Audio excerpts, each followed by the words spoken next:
Chapter 158. Zhang Meihua and her friends were good with their words in the past when they bickered with each other. However, when they really got into a fight, they would turn weak immediately without any ability. To put it bluntly, they were people who loved to spout nonsense and put on airs when they were actually weak.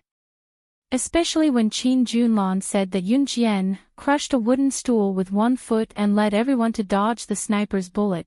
Zhang Meihua and her friends could not help shuddering just from listening to it. To them, it was as miraculous as a group of sows flying in the sky. Since it came from Qin Junlan, Zhang Meihua and the rest did not doubt the authenticity of her words. Therefore, all of them stared at Yun Jian in fear as if they were trying to see through Yun Jian.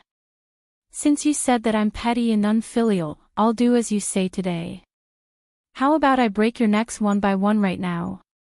Seeing how fearful these people were of her after hearing what she said, Yun Jian changed her strategy as a faint voice came from her throat.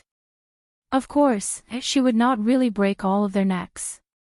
Even if she wanted to, Qin Yiru would probably not watch her do it.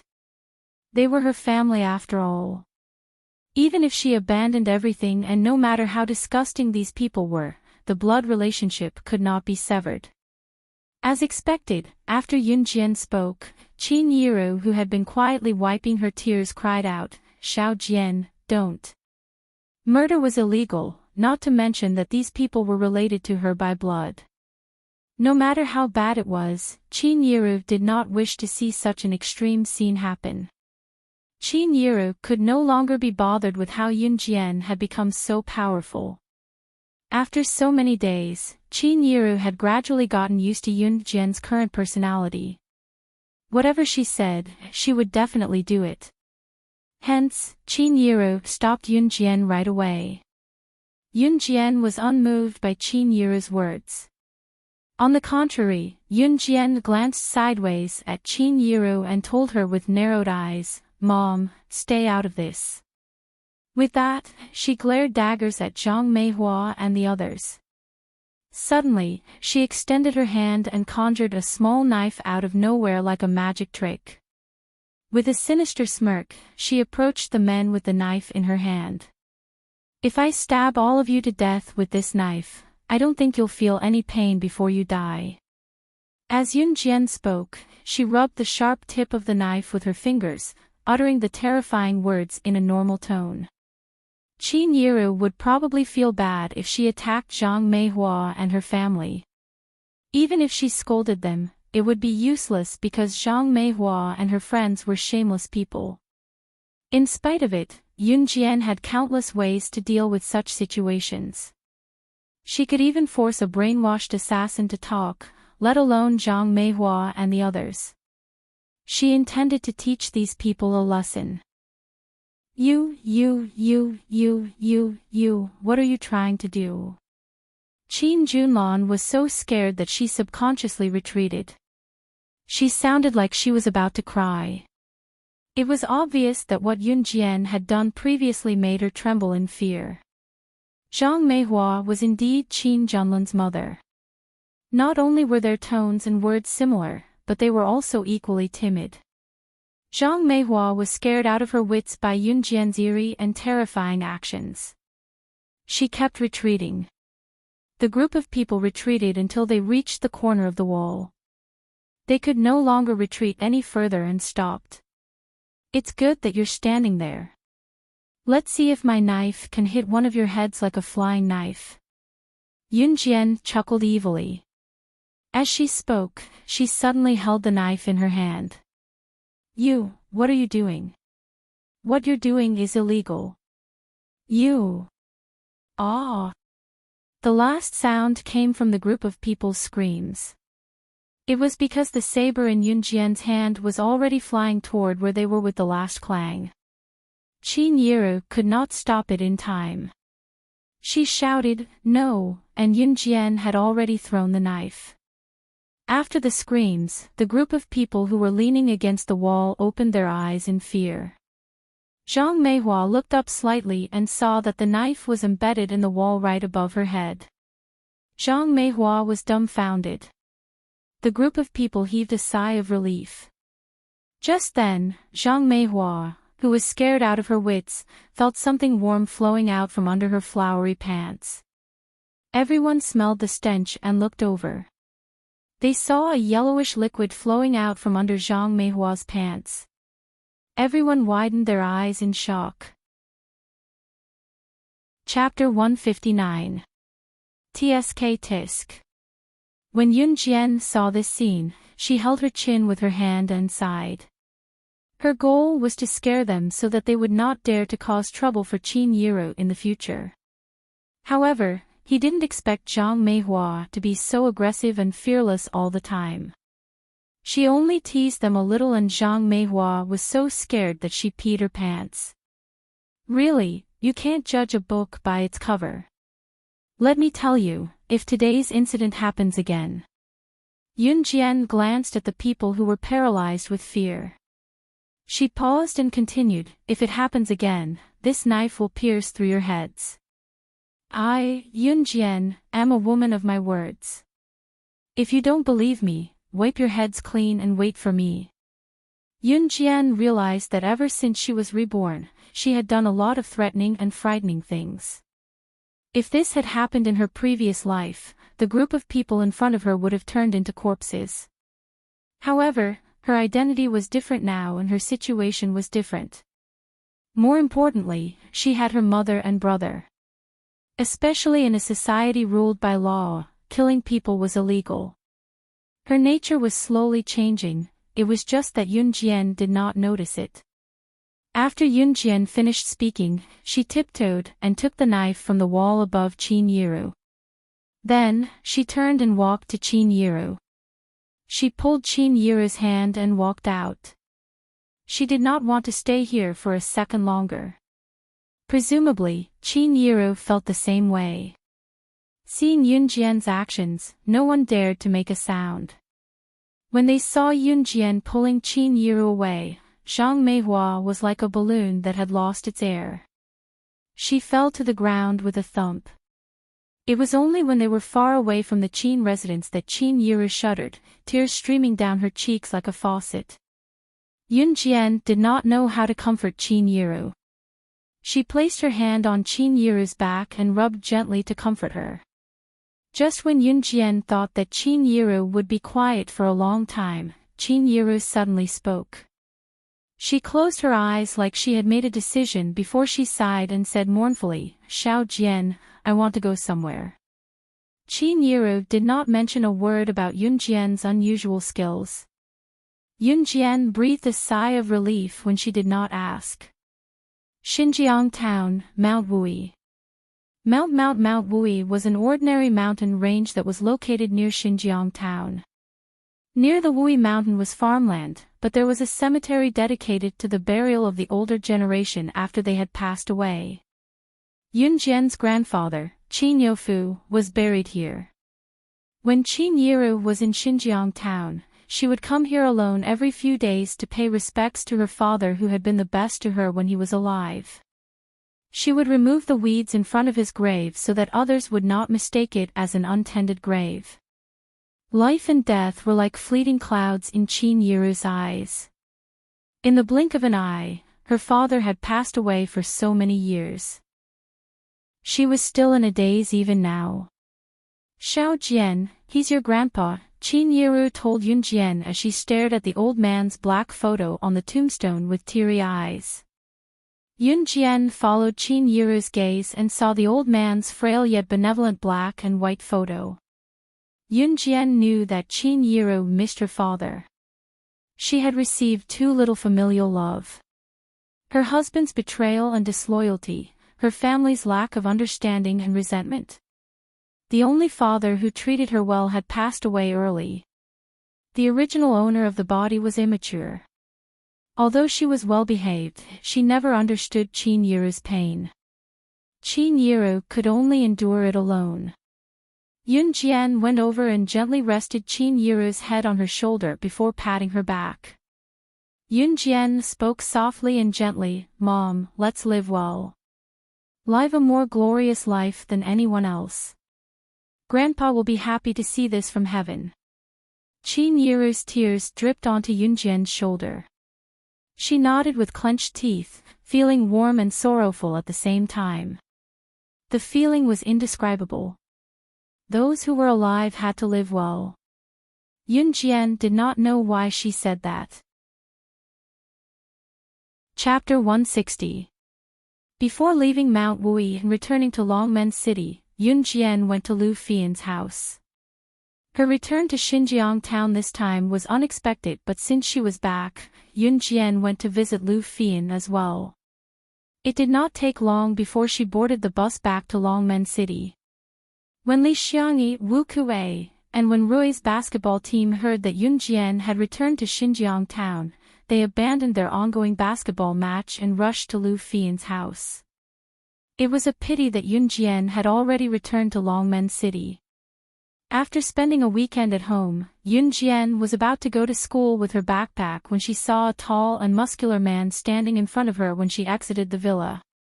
The man was standing with his body turned to the side. His face was rather handsome from the side, but there was a hint of gentleness between his brows. Yunjian recognized him immediately. He was none other than CE's subordinate, the calm man named Immerse. Senator. Speaking of CE, Yunjian had not seen him since CE left due to an emergency during the banquet in Country M. She was slightly taken aback when she saw CE's subordinate, but she went over anyway. Miss Yun, Immerse called out to Yunjian politely, a respectful expression on his handsome face. Yunjian turned to look at Immerse with her backpack slung over her shoulder. She smiled. Is something the matter? Young master asked me to pass this to you. Immerse did not explain further as he fished out an envelope from his pocket and passed it to Yunjian. His gaze was dark. After Yunjian took the envelope, he continued, Young master said that you'll understand after reading this. After saying that, Immerse took 2 steps back, turned around and left. He was only here to deliver the letter. Yunjian was baffled. She extended her slender fingers to open the envelope swiftly and pulled out a note from it. Reading the note, Yunjian lowered her gaze and grinned all of a sudden. As expected, the old guys from the Kosha mercenaries couldn't sit still anymore. They even extended their influence to the Enhun organization. However, Yunjian didn't know why CE had told her that these old men wanted to work with Enhun. Did CE notice that he was the boss of the Kosha mercenaries? Now, Yunjian had basically confirmed CE's identity. Who else could CE be able to make Shuang, one of the 4 leaders of the Enhun organization, his subordinate other than the leader of the organization? Yunjian was not surprised because she was an agent trained by the Enhun organization. She had some understanding of the Enhun organization. For example, the leader of Enhun was a young man. She had always known about this, although she didn't know who it was. Other than that, she couldn't find any other relevant information even in her past life. She just didn't expect CE to be the leader of Enhun organization. It was obvious that CE did not plan to hide his identity from Yunjian since he admitted that Shuang was his subordinate in front of her. Yunjian could not wrap her head around it. When Yunjian returned to school after the weekend self-study session, a girl rushed into the classroom just as she placed her bag on the table. This person was none other than Chen Xinyi, who had a carefree personality and was never overcautious. Since the kidnapping incident, Chen Xinyi had completely recovered. She ran to Yunjian and held up a form in her hand with a chuckle, telling Yunjian, He, Jian, did you know? I heard from the English teacher in the office just now that some of the top students from DE Senior High School are going to be sent to a foreign school for a week as foreign exchange students. Our school has 5 spots and they've all been allocated to Year 3 students. I've been selected too. Your results are so good that you're already a candidate. This means that we can go abroad for further studies together. Chen Xinyi shook Yunjian's hand excitedly, overjoyed. Chen Xinyi was the English class representative. Her results were decent, but there were many others who were better than her. Nevertheless, it was a surprise that she was selected this time due to her high level of English. Yunjian did not express any joy or worry about the sudden news. When she heard that the students from DE Senior High School were going as well, she could not help raising a brow. Chapter 161. What about me? What about me? Zhang Xiaofeng was the first to pop his head over and ask excitedly when he heard that they were representing the school to study abroad. Forget about it. Ha, your English is so bad and you don't know anything about speaking. You're not part of this. Chen Xinyi teased Zhang Xiaofeng as she waved the form in her hand. The brother and sister pair were in an uproar. Yun Jian was already used to such things, so she merely pressed her lips together. If her brother was going, she was going as well. Moreover, if Qin Yiru heard that both of them were representing the school to participate in such an honorable event, she would probably be thrilled, right? As it turned out, Qin Yiru held her cheeks as tears streamed down her cheeks when she heard the news. These were the tears of a mother who was touched to hear that her children were fighting for her honor after going through so much. When Yun Jian heard Chen Xinyi say that the top students of DE Senior High School were being sent to an overseas school as exchange students for a week, she already knew that her brother, Yun Yi, would definitely be on the list of invitees. It was because her brother, Yun Yi, was the first to be invited as the top student representative of DE Senior High School. Since the event this time was related to the school's and even the country's honor, all the students who participated in this trip would be reimbursed by their superiors. In other words, the participants did not have to pay for anything out of their own pocket, unless they wanted to buy souvenirs from overseas. Qin Yiru breathed a huge sigh of relief when she heard about it.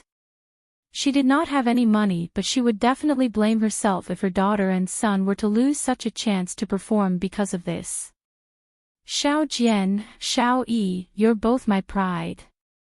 Qin Yiru wiped her tears and took out a few crumpled 100 yuan bills that she had been keeping for a long time from her pocket, wanting to give 50 yuan each to Yun Jian and Yun Yi as she spoke. Take it. You still have to spend what you need to when you're overseas. Don't let others laugh at you. Qin Yiru pushed the money into their hands. Mom, we don't need to spend any money. The school will take care of our food and accommodation. Yun Yi quickly stuffed the money back into Qin Yiru's hands. He knew that this money was the salary that Qin Yiru had saved for a long time. Yun Jian held the money in her hand and felt warm in her heart. She was not in a hurry to return the money to Qin Yiru. The wealth that she had was more than what an ordinary person could spend in a few lifetimes. However, in her heart, this huge wealth was not as warm as the 50 yuan that Qin Yiru had given her. After a long time, Yun Jian finally put the money on the table and pushed it in front of Qin Yiru. Mom, I don't want this money. You know that I know Mayor Gu, and I have a partnership with him. I don't lack pocket money. Yun Jian's words were ambiguous, but she expressed her meaning. She could only use Mayor Gu and come up with a random lie now. Xiao Jian, you. Qin Yiru was stunned and was about to speak when Yun Jian interrupted her. She even took out 2 100 yuan notes from her pocket and placed them gently on the table, pressing her lips together. It's true, Mom. You have to believe me. This money is earned legitimately. If she took out all her money and showed it to Qin Yiru would probably faint from shock. Thus, she could only take it slowly and let Qin Yiru digest it slowly. Qin Yiru opened her mouth but swallowed her words in the end. She looked at Yun Jian in relief and said while holding back her tears, "Good girl, it's Mom who's useless. You guys have suffered. Going overseas required going through the procedures. Underage children had to go through a series of complicated procedures such as their parents' signatures. Qin Yiru did not go to work today. She had applied for leave to go through the procedures for the two children. The diplomatic event this time was set to be held a month later, so there was still plenty of time for the students to prepare or pack up. When Yun Jian returned to school this week, she was summoned to the office for some reason. It was only when she arrived that she saw an unfamiliar middle-aged man standing in front of her. The man was sitting upright, dressed in ordinary clothes but exuding the righteousness of a soldier. Chapter 162. Gu Junjian recognized Yun Jian, but Yun Jian didn't recognize him. Hence, when his gaze landed on Yun Jian, she frowned. Standing beside Gu Junjian was their homeroom teacher, Mr. Yu. The moment Gu Junjian saw Yun Jian, he could tell that she was the person he was looking for. He had seen her photo before. She was an obedient and beautiful young lady. Hence, he strode towards Yun Jian. "You're Yun Jian." Gu Yunjian's cheerful voice carried a hint of nervousness. Not only was he a soldier, but he was also the leader of the National Special Forces. At the same time, he was also a scout who discovered the potential of the young generation to become Special Forces soldiers. The Special Forces soldiers were also commonly known as special agents.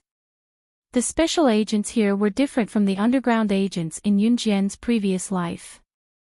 The special agents here were loyal to the country. However, not everyone could become a special agent if they wanted to. Sometimes, they even needed extraordinary talent. Hence, whenever Gu Junjian met a young person who was agile, he would pull them into the ranks of the Special Forces soldiers he trained. Yun Jian was able to kill the internationally famous cold-faced killer, Wolf Blade, all by herself. It was obvious that she was definitely a powerful person. At least, even as the leader of the National Advanced Special Forces, Gu Junjian couldn't do it. Hence, he planned to recruit her. "I am." Yun Jian narrowed her eyes. She glanced at Mr. Yu, then turned to look at Gu Junjian. When Gu Junjian heard Yun Jian admit it, he was delighted. He rolled his eyes and asked her, "Then did you appear in a large factory in the suburbs a few days ago?" This was the place where Yun Jian killed Wolf Blade. However, Gu Junjian couldn't directly ask her if she killed Wolf Blade in front of Mr. Yu. She was actually probing Yun Jian indirectly with her words. Yun Jian looked up. Although she didn't know why Gu Junjian asked this, she was used to not answering such questions. No. She never blinks when she tells a lie. Even Gu Junjian, who had always been close to her, could not tell that Yun Jian was lying. Could he have gotten the wrong person? She wasn't the one who killed Wolf Blade that day. Gu Junjian frowned and fell silent for a moment. A trace of disappointment appeared in his eyes. "Then I'm sorry. It seems that I've got the wrong person." Gu Junjian lowered his eyes and turned to leave the office. When the teachers in the office saw this, they were all puzzled, including Teacher Yu. When Gu Junjian arrived, he showed his certificate of assisting the police investigation. Coupled with what he said just now, could it be that Yun Jian was involved in something bad? Or did she do something wrong and get arrested by the police? If such a thing really happened, it wouldn't be a good thing for the school. However, before the teachers had time to think about it, Gu Junjian, who had already walked 2 steps past Yun Jian toward the office door, suddenly turned around. With lightning speed, he clenched his fist and swung it directly at Yun Jian. When the teachers in the office saw this scene, they were so frightened that they screamed. The strength of this sudden sneak attack was obvious. Was he planning to beat the thin and weak Yun Jian into meat paste with this punch? The teachers could almost predict the tragic outcome. Teacher Yu's heart tightened even more. Yun Jian was her student. If something happened to her in school, she had to take responsibility. Just when everyone was sure that Gu Junjian must have gone crazy and would suddenly throw a powerful punch at Yun Jian and guarantee that Yun Jian wouldn't be able to fight back and would be beaten to the ground. Yunjian's eyes suddenly sharpened. She flipped her hand and easily caught Gu Yunjian's domineering iron fist. She kicked Gu Junjian to the ground with her leg and held Gu Yunjian's arm with one hand. Just like the police, she pinned Gu Junjian to the ground. This action frightened all the teachers in the office. In their hearts, students were good at learning. Whoever was good at learning and studying would have a bright future. Some teachers even liked to pretend to be high profile in front of their students. For example, if a teacher forgot to bring her books during class, she would casually ask a student to run an errand for her. The student wouldn't dare to disobey, because if the student didn't listen, the teacher would make things difficult for the student in the future. These teachers had never seen such a brutal scene, especially when Yunjian actually single-handedly took down Gu Junjian, who had a strong physique. The group of teachers suddenly became uneasy. Chapter 163. Just when the teachers thought that Gu Junjian would fly into a rage, they heard a deep and clear male voice. Ha ha ha. Good job. Gu Junjian retracted his arm. Yunjian did not stop him either. He stood up and laughed loudly, looking at Yunjian again. The person in the factory that day was really you. How could a normal person be so calm when faced with such a surprise attack and suppress him instead? Gu Junjian knew that he was not weak.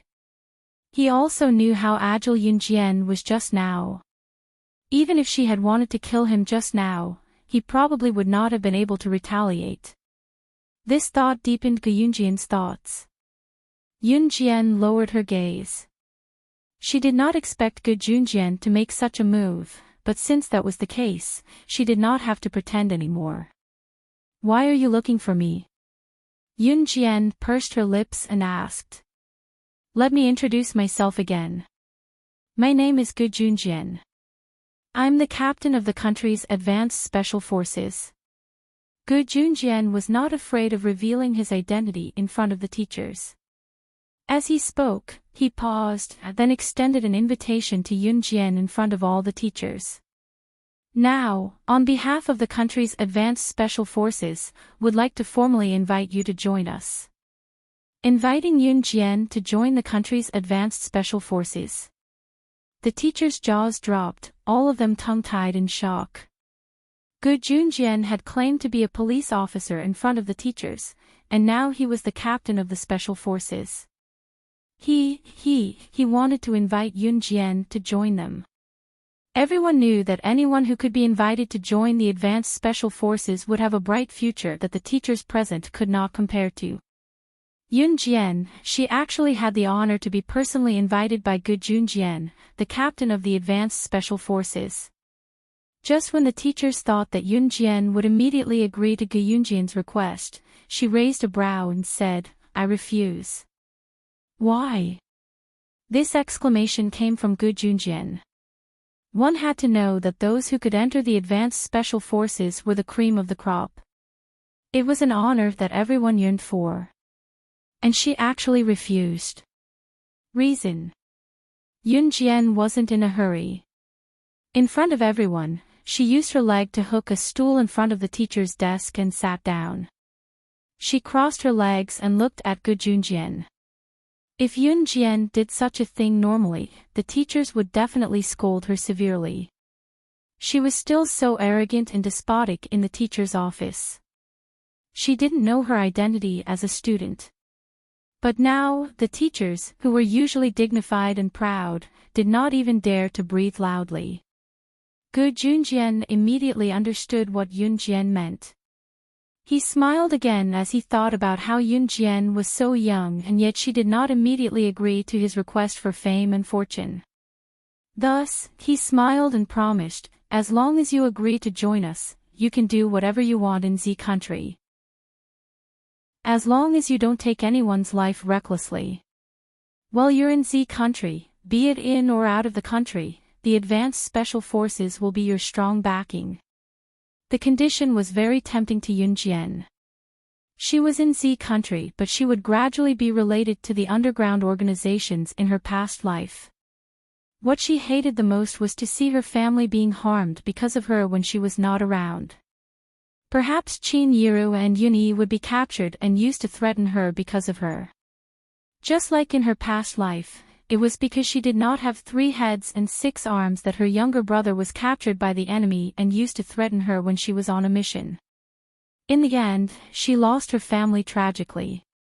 Joining Gu Yunjian's team would guarantee that Chin Yiru and Yunyi would be well protected even if she was not in Longmen City in the future. The country's protection for them would not allow them to be harmed easily. Moreover, Gu Junjian meant that even if she injured someone in the future and was taken to the police station, she could be released immediately.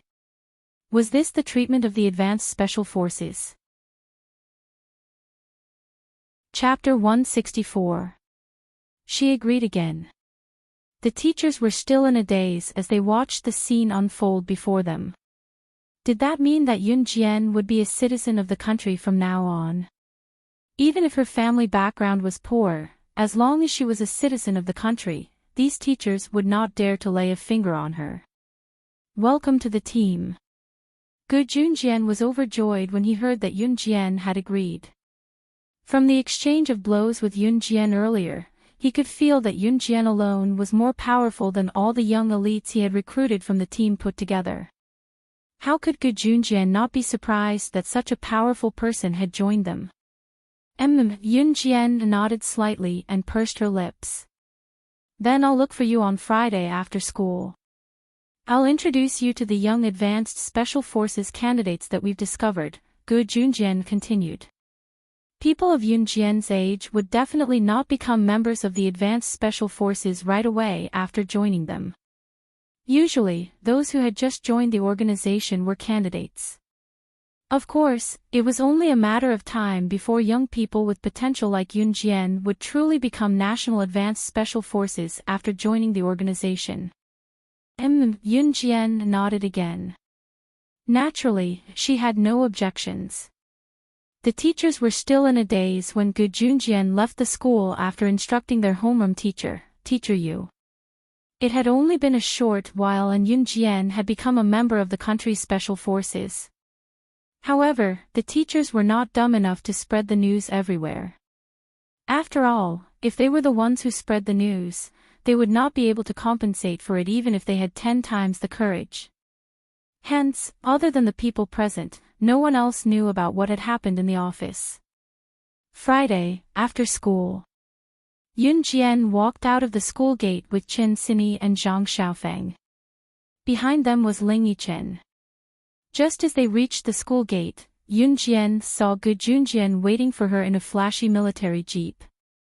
When he saw Yun Jian, Gu Junjian honked his horn. Yun Jian turned to tell Chen Xinyi and the rest, "You guys go first." Then, under their watchful gazes, she walked towards the dark green military jeep. She opened the car door and sat in the front passenger seat. Then, under everyone's gaze, the military jeep slowly drove away and left their field of vision. Gu Junjian drove for a long distance, even out of the bustling city area and into the suburbs.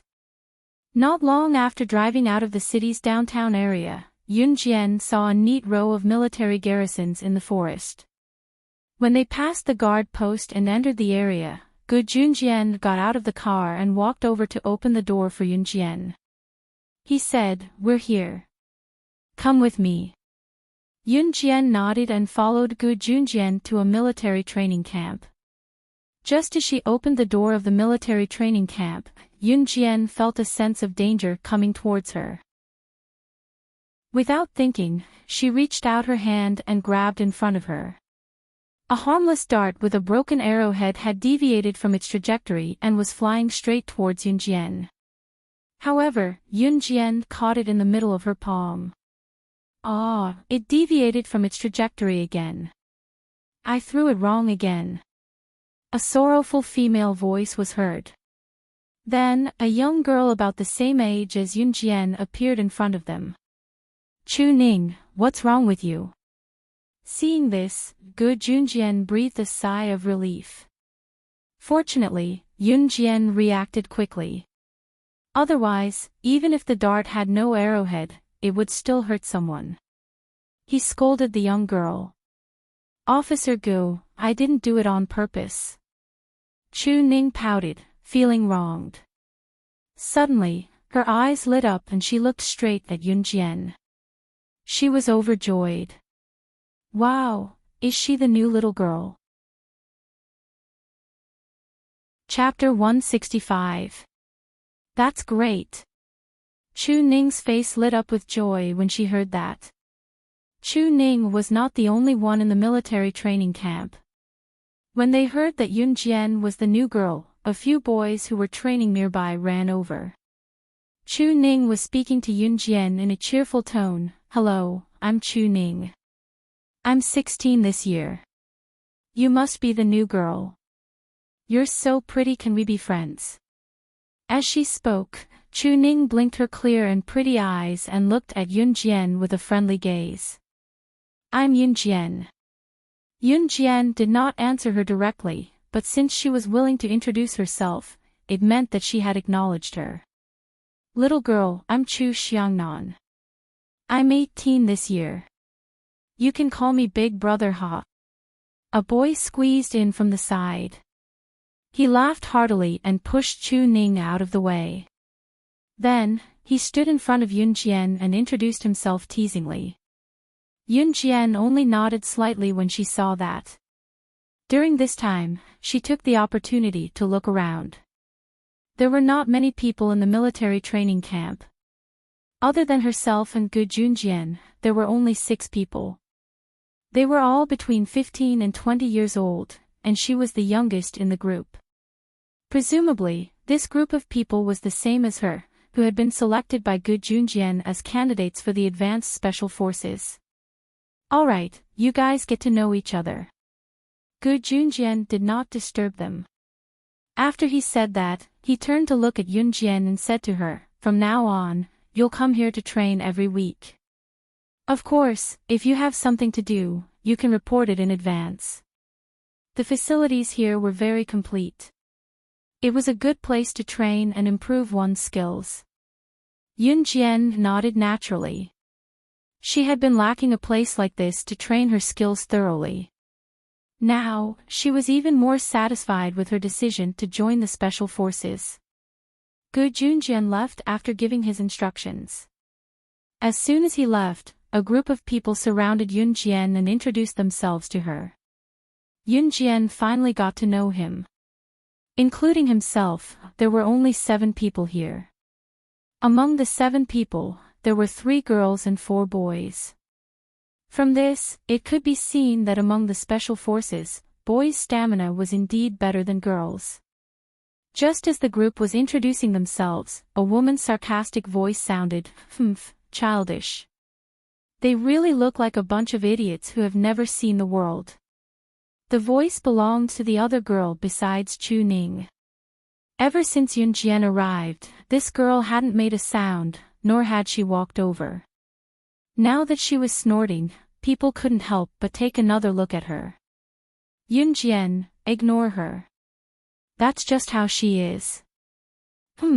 That's why I was so lonely here before. I didn't even have a girl to talk to. Chu Ning spat at the girl and explained to Yun Jian. After saying that, Chu Ning couldn't help but yell at the girl, Jiang Weiwei, you're the idiot.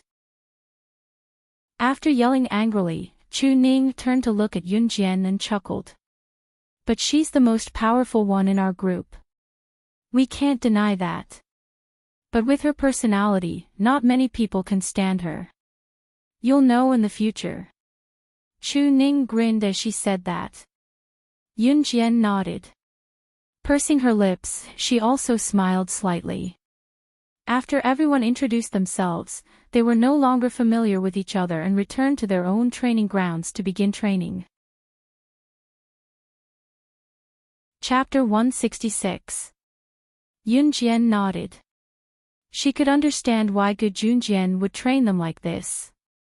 After all, even as an advanced special forces candidate, one needed to be capable to be selected. More importantly, as an advanced special forces soldier, the enemies they would face in the future would not be simple. If they were not skilled enough, they could very well lose their lives. Under such circumstances, it was natural that they had to strengthen their physical training. As for the other 6 people who were selected like her, Yun Jian had already gotten to know all of them. Yun Jian did not hesitate and started training with the rest of them.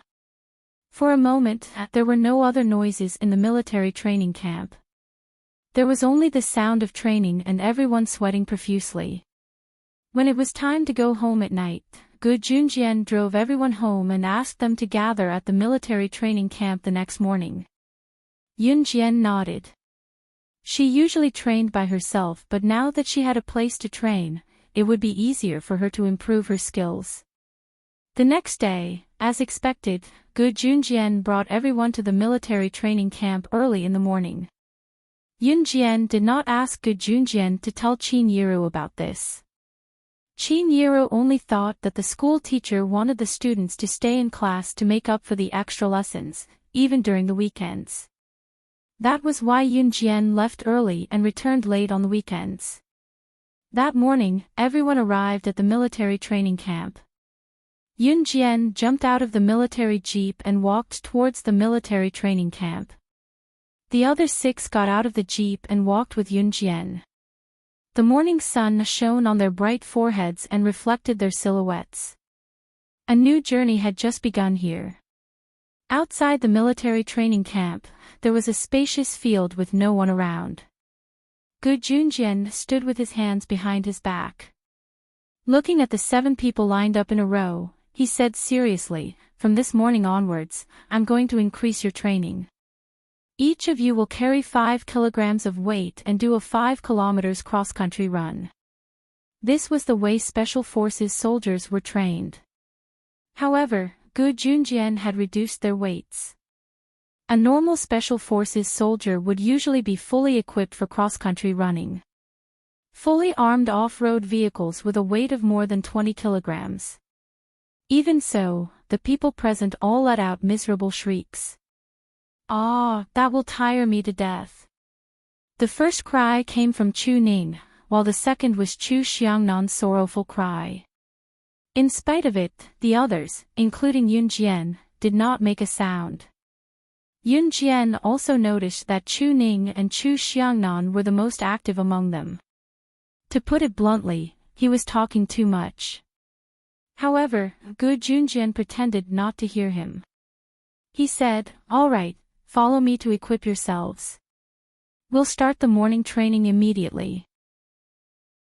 In fact, the cross-country running training for Special Forces soldiers was somewhat similar to the running training for students during military training. However, the cross-country running required a lot of stamina.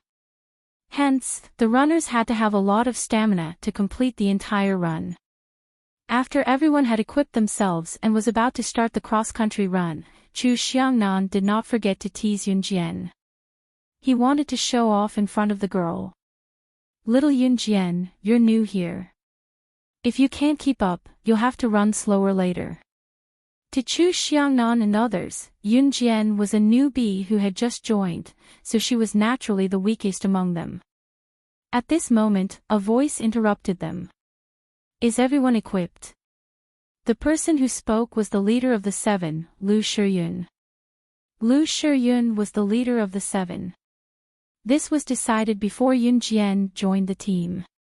Although Jiang Weiwei was the strongest among them, Lu Shiyun was relatively more mature.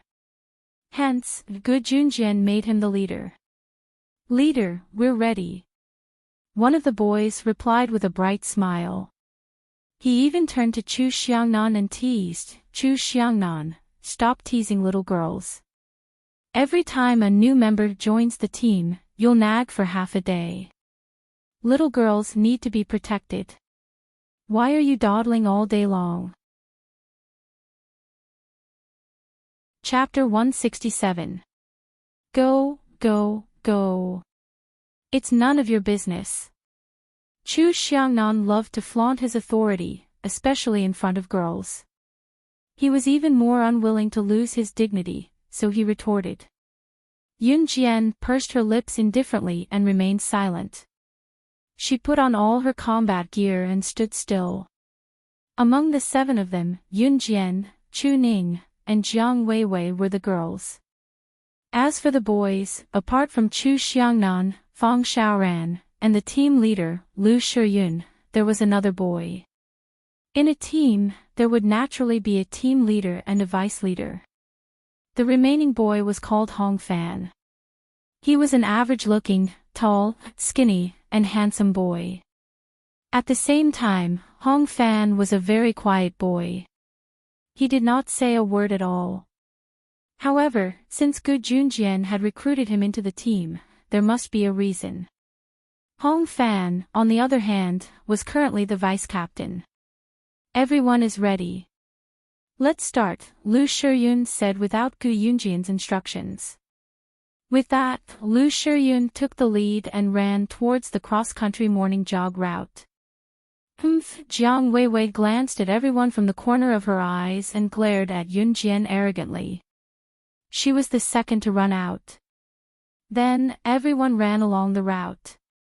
Yun Jian was not in a hurry. She waited for everyone to run out before running leisurely at the back.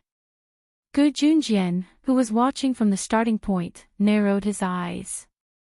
He could not figure out why Yun Jian was running at the back instead of rushing out like a swarm of bees after the start of the race like the rest of the team. After all, although the morning cross-country race did not take into account the rankings, everyone had some idea of the results.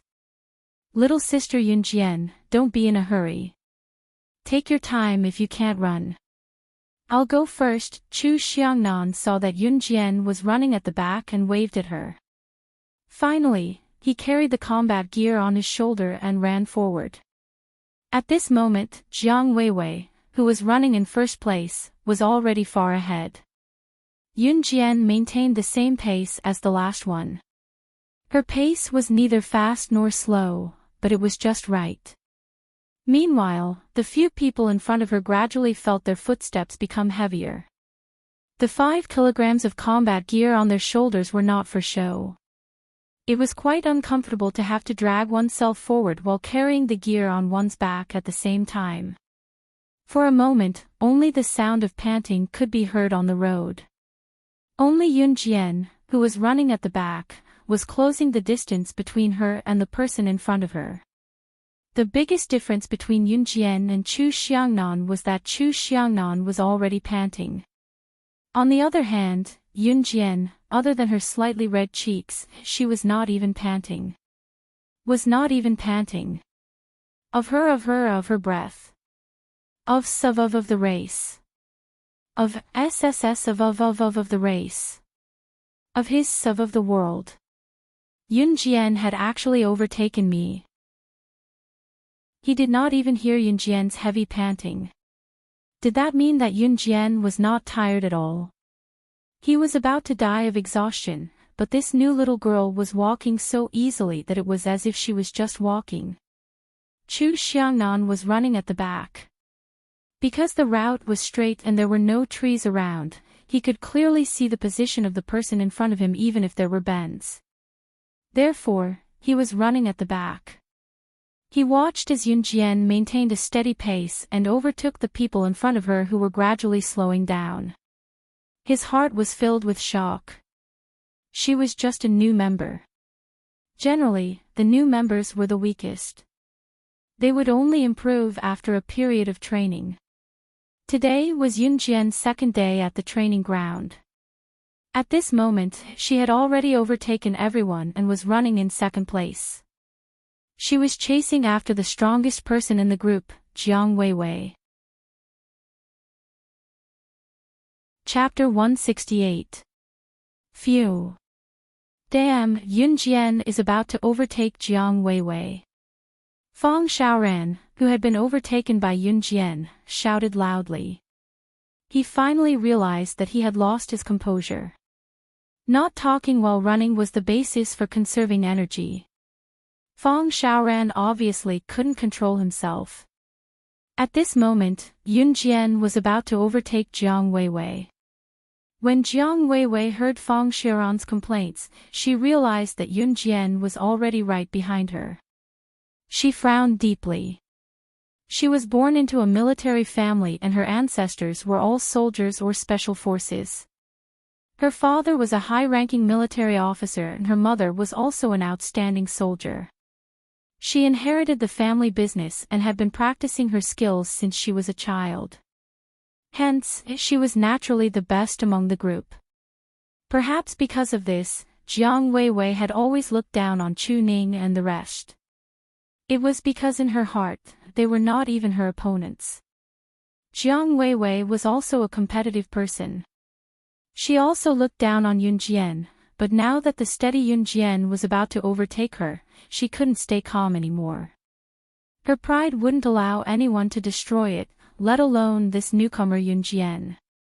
Jiang Weiwei sprinted even harder, and she gradually felt as if her feet weighed 1,000 pounds.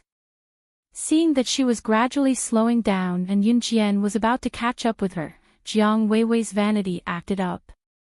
Just as Yun Jian was about to overtake her, she made an extreme move in front of everyone. She turned sideways and blocked Yun Jian's path. She reached out and slammed into Yun Jian. At this moment, everyone was already exhausted and Jiang Weiwei took advantage of the situation.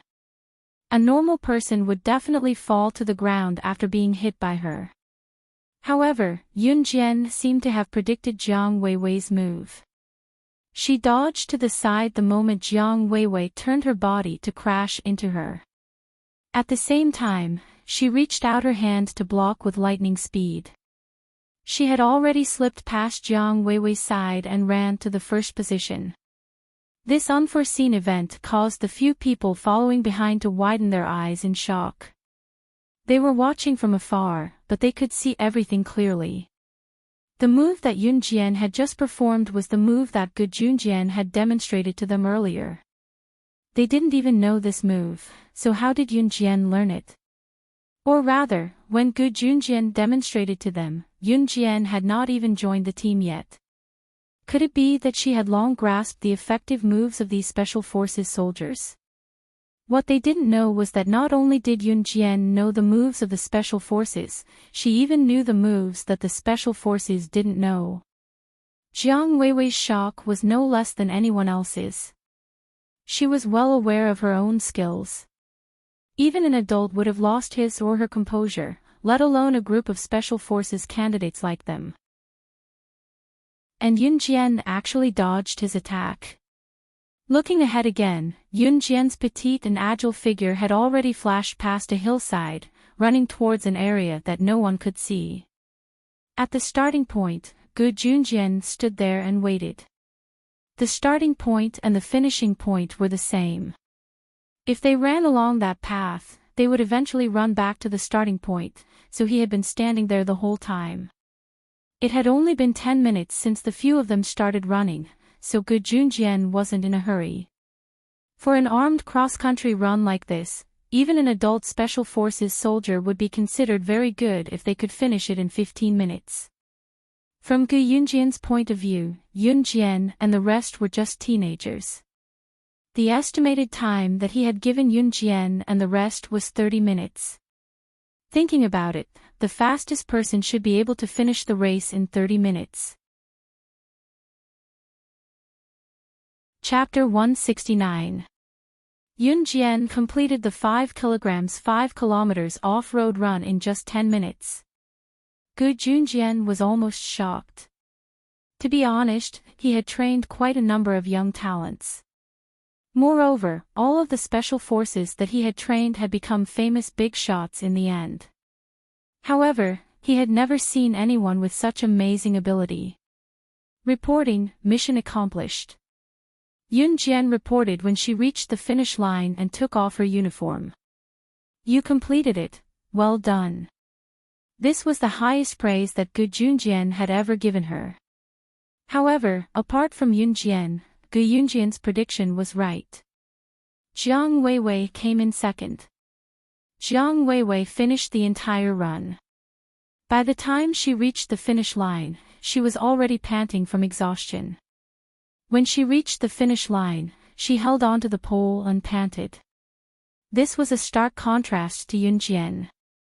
Jiang Weiwei completed the 5 kilograms 5 kilometers off-road run in a short time.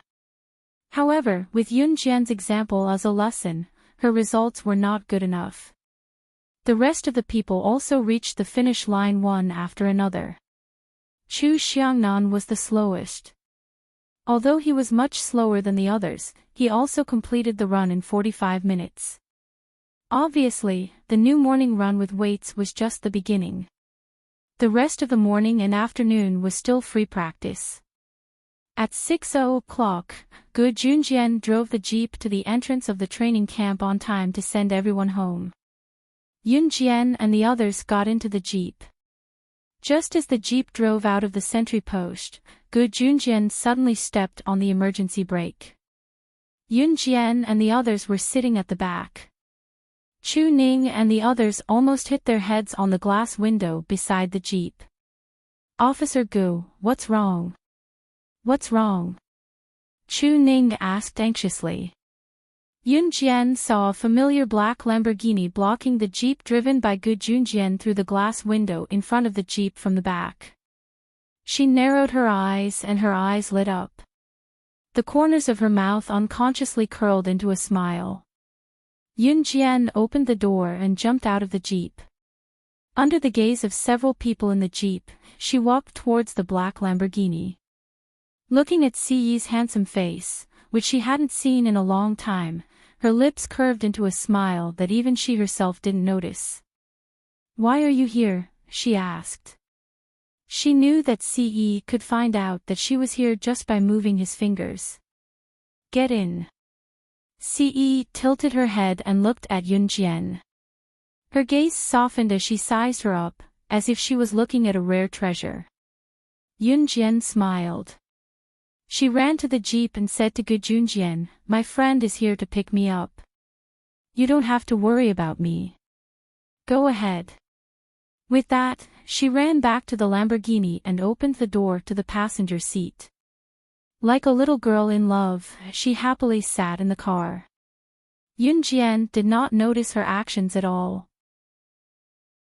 Then, the Lamborghini sped away under the gaze of Gu Junjian and the rest, leaving the group to let their imagination run wild. Chu Xiangnan, in particular, wore a sad expression and sighed.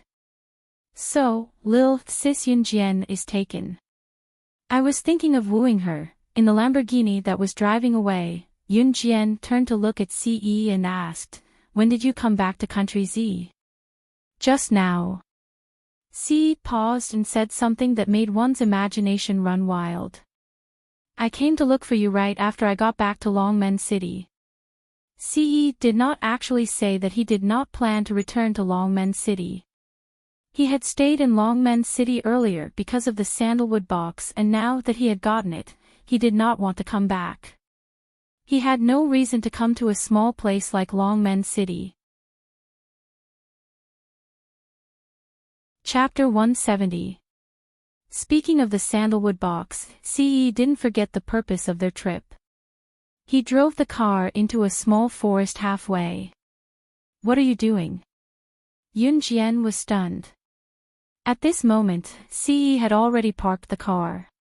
He moved his handsome face closer to Yun Jian's, and his warm breath almost sprayed onto her face. The two of them were very close to each other. They were so close that they could kiss if they leaned forward slightly. There was a moment of silence. Just as Yun Jian couldn't stand the atmosphere and wanted to turn the tables around, Ce spoke up. With a flip of his hand, he took out the sandalwood box and passed it to Yun Jian again, saying, "You know this box." Previously, Ce had used the sandalwood box to test Yun Jian. Yun Jian said that she didn't know what the sandalwood box was. Ce was already suspicious of this matter at that time. Now that he took out the sandalwood box again, he didn't use a questioning tone to ask Yun Jian. Instead, he used a firm tone to confirm that she knew what the sandalwood box was. Yun Jian looked directly at Ce. She could clearly see herself reflected in Ce's sharp eyes. In the end, she nodded and closed her eyes. After a while, she opened them again. Her eyes were clear. Yes, I know this box. Because it was the indirect cause of the death of her biological brother. Yunjian didn't say the last sentence. Then do you want to know the secret of this box? Ce didn't mind that Yunjian had lied to him earlier. After a pause, he raised his good-looking eyebrows and said in a clear voice, or to be more specific, why are the people in the underworld, and even the reclusive old men who occupy the positions of international heroes, not hesitating to come out and fight for it? Yunjian naturally wanted to know the answer to this question. She didn't want to play with Ce anymore. She could tell that Ce's measurement skills were unfathomable. She nodded and asked, why? Ce narrowed his eyes and raised his beautiful almond-shaped eyes. His magnetic lips opened and closed. He didn't beat around the bush and directly said, because it has the power to bring the dead back to life. Resurrection. Upon hearing these words, Yunjian's eyelids twitched violently. You don't believe me? Ce narrowed his eyes and stared straight at Yunjian. If she had heard in her previous life that this small sandalwood box had the power to bring the dead back to life, she would not have believed it. But now, she didn't dare to doubt it. She was reborn because of it. How could she not believe it? Why are you telling me these things? Yunjian pursed her lips. Her lip gloss had a natural luster and looked dazzling. Because. Ce looked at Yunjian from head to toe and finally smiled. Because you need to know. What did he mean? Yunjian frowned when she heard Ce's words. She needed to know. Did Ce already suspect her? Or did he already know that she was reborn? How was that possible? Besides Snake. Lizard, no one else knew about this, and Snake. Lizard would never betray her. You don't have to guess too much. You just have to remember that whatever I do will never harm you. Ce raised his eyebrows and looked straight at Yunjian as he spoke. Yunjian pondered for a while and finally nodded unconsciously. She had never thought that she had already become someone's prey in the circle. Ce's fair and slender fingers rubbed against the steering wheel twice. He tilted his head and spoke again. The sandalwood box has the power to bring the dead back to life and is extremely powerful. However, there is no way to verify whether this is true or not. So it's not just those old fellows who want to get their hands on it. Even the top scholars in the International Medical Academy are searching for its whereabouts and trying to decipher its secrets. He paused and stared at Yunjian with his beautiful eyes. They were so warm that it seemed as if flames could be lit. And now, I have the latest news. This sandalwood box was excavated from an ancient tomb in the south. I think there will be new discoveries there. Moreover, many people have already gone there. However, it's strange that the people who entered the ancient tomb were completely cut off from the outside world not long after. None of the people who entered the tomb survived. Chapter 171. Under Yunjian's gaze, Ce flashed a handsome smile and nodded. That's right. I came back to Longmen City this time to visit you before heading to the catacomb. Even if none of those who entered the catacomb returned alive, he still had to go due to certain reasons. Even if the price was his life. That was why he came to see her before he left. Yunjian frowned slightly at his words and kept quiet for 2 seconds before saying, "Come back alive." It was the most touching thing she had ever said. As a secret agent in her past life, she had killed until she was numb. Her only thought was to survive even if she died. To her, there was only one person who could make her say that, be it in her past or present life, and that was Ce.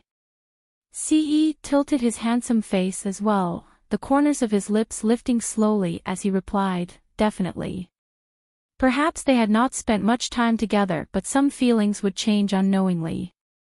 Ce drove Yunjian back to the villa and left. Yunjian did not know what kind of mentality she was holding at the moment. She was slowly beginning to realize that her feelings for Ce were different from her feelings for her brother, Yun-yi, and Zhang Xiaofeng. That slightly warm feeling made her palpitate slightly. In the days that followed, Yunjian would go to the military training camp for training during the weekends and attend classes from Monday to Friday as usual. During these few days of classes, Yunjian trained Zhang Xiaofeng daily. However, no matter how hard and tiring it was, he did not complain about it, just as he had said earlier. Ling Yichen, on the other hand, came uninvited when Zhang Xiaofeng was training, running in the morning and going through a series of training sessions with him. This made some girls in school think that the two hunks, Zhang Xiaofeng and Ling Yichen, had gone mad. This was especially true for Ling Yichen, who changed girlfriends as easily as changing clothes. Usually, his greatest interest was to tease beauties. During this period of time, he did not even care about the confessions of some girls. This made many girls in the school secretly sad for quite a while. After school on Friday, Yun Jian, Chen Xinyi, Zhang Xiaofeng, and Ling Yichen had just stepped out of the school gates and walked past a sparsely populated area when a figure suddenly appeared and blocked their path. Yun Jian, who had always been vigilant, felt that the atmosphere was not right. Just as she was about to make a move, she saw the other party clearly. The other party was a young girl with two neatly combed pigtails and a youthful appearance. Yun Jian recognized her at a glance. She was Snake, Lizard's subordinate and also a high-ranking member of the Kosha mercenaries. Her code name was Tanuki. The civet cat looked like a 16 or 17-year-old girl, but she was actually around 25 years old. She just looked young and had a baby face. Beside Yun Jian, Zhang Xiaofeng and the other two were shocked and they saw the civet cat suddenly appear. They didn't know what was going on. She asked you to come. Yun Jian raised her eyebrows. She was naturally the snake lizard. Yes. The civet cat nodded. As she spoke, she took out a car key from her pocket and handed it to Yun Jian. She asked me to send the car key over, the civet cat explained. Actually, the civet cat was just following orders from her superior, Snake Lizard, who had sent the civet cat over to deliver the car key. The civet cat also didn't know who Yun Jian was.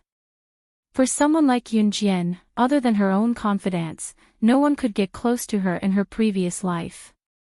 The civet cat was Snake Lizard's subordinate, but she was no exception. Yun Jian reached out and caught the car key that the civet cat threw over. She asked, "Where's the car?" She had received a text message from Snake Lizard early in the morning. She would send someone over to deliver her beloved car from her previous life.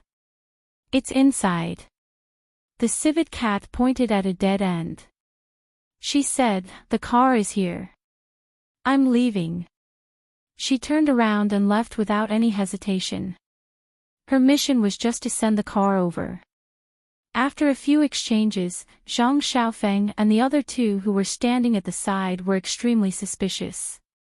They saw that Yun Jian had already walked towards the dead end. The three of them hurriedly followed to take a look.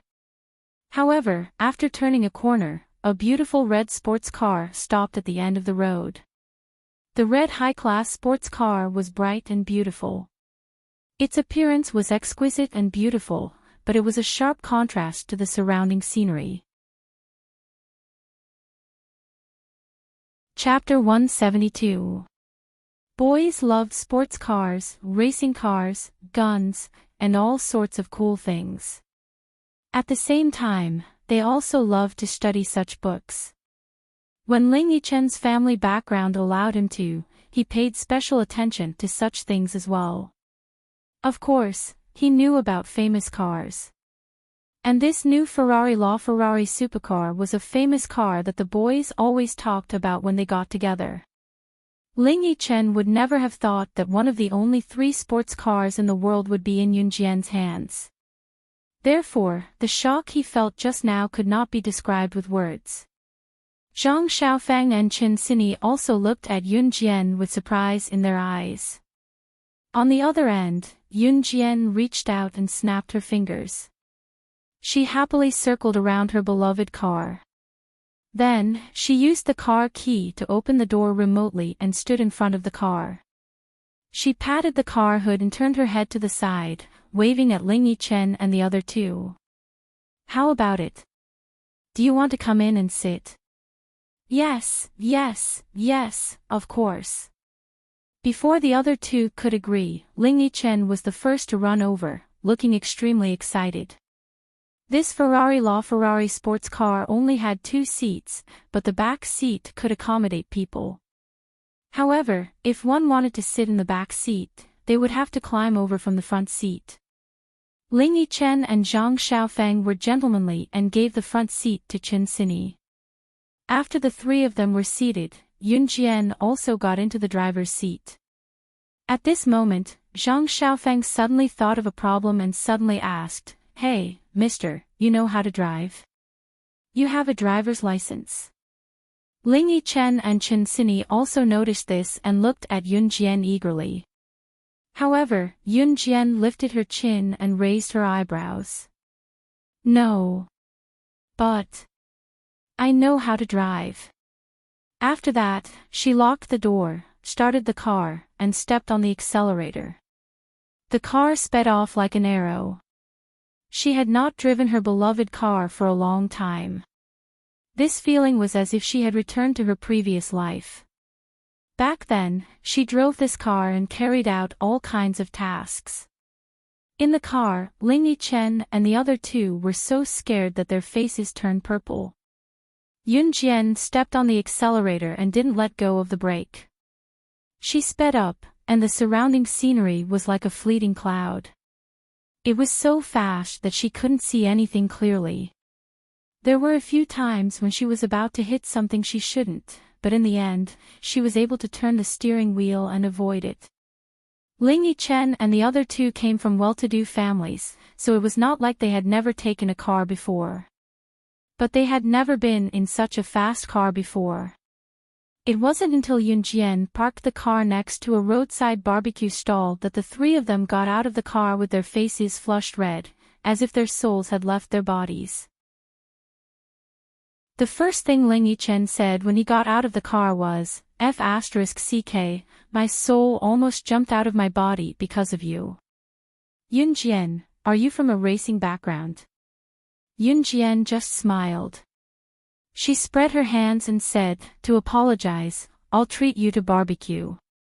When they heard that they were going to eat barbecue, the 3 of them became excited again. Their saliva almost flowed out. Once Yunjian locked the car door, the 4 of them went to the barbecue stall at once. This roadside barbecue stall was the most famous in Longmen City because the food here was cleaner than other places and they were all authentic. Yunjian and the other 3 had just walked into the tent to pick out some barbecue skewers. A sharp and surprised female voice rang. "Yunjian. Why are you here?" It seemed like she had not met anyone familiar, but Yunjian was no stranger to such a malicious voice. She was exasperated that she had to bump into someone she knew just to eat barbecue. Turning around, she saw a girl sitting at a round table with a group of men and women around her. They were obviously here for barbecue as well. In Yunjian's memory, this girl was none other than the daughter of Qin Yiru's elder brother, Qin Liqian, who had just returned to the Qin family a few days ago. Her name was Qin Fenger. Qin Fenger was also enrolled in a high school in Longmen City. Although it was not as good as First High School, it was already impressive to be able to stand out in Xinjiang town. Chapter 173. In her memory, this Qin Fenger hated the original owner of her body. Sometimes, they would even deliberately find someone to insult the original owner, or in front of the elders, they would pick out the original owner's poor grades and make a big fuss about it. In the end, everyone in town found out that Qin Yiru had given birth to a daughter who was an idiot with the worst grades in school. Qin Feng'er looked average and her facial features were average as well. She did not stand out among the crowd. Most importantly, her face was covered in freckles, making her look even uglier. One of the main reasons she hated the original owner of her body was that she was so outstanding, had good grades, was popular, and was well-liked by the teachers. Why was Yun Jian, an idiot with terrible academic performance, so pretty? Yet she had to wear such an ugly face. Hence, Qin Feng'er was utterly fixated on Yun Jian and bore a grudge against her. Yun Jian was not in a hurry with Qin Feng'er. She merely glanced at her, amused. "If you can be here, why can't I?" Yun Jian retorted bluntly. She then turned around and pretended that Qin Feng'er and her friends were not there. She pointed at a few skewers and reported to the owner, 50 mutton skewers, 20 sausages, and 10 rice cakes. As she spoke, she turned to ask Zhang Xiaofeng and the rest, "Do you guys want anything else?" Jian, I want 5 more tofu skewers." Chen Xinyi did not hold back as she told Yun Jian with a wink. "Give me 2 more pairs of grilled wings," Ling Chen said with a grin with a press of his lips. "Same for me and Xinyi," Zhang Xiaofeng replied. Qin Feng'er, who was on the other end of the line, was taken aback by Yun Jian's retort. Since when did this little b*tch become so arrogant? How dare she refute her? More importantly, Yun Jian and the 3 people beside Yun Jian were acting like she did not exist. Qin Feng'er had a stomach full of anger. Especially after Yun Jian ignored Qin Feng'er, a boy with a face full of red spots and acne sitting next to Qin Feng'er mocked her, "Hey, Qin Feng'er, look at the little beauty ignoring you." As he spoke, the boy whistled as he sized up Yun Jian. For a moment, everyone who sat with Qin Feng'er was focused on Yun Jian. Qin Feng'er was most annoyed by this feeling. Her grades were better than Yun Jian's, and she was better than her in everything. Why was she able to attract everyone's attention so easily? Why? Coincidentally, the owner of the restaurant had already prepared the barbecue skewers and seasoned them. He put them all on plates and handed them to Yun Jian and the others. The shop owner smiled foolishly and said, "Young lady, take it. There's a total of 85 yuan here." The prices of goods in 1998 were much lower than now. At that time, 80 RMB was enough for a student to live on for a long time. Yun Jian was treating today. She was very generous and looked like she was going to have a good meal.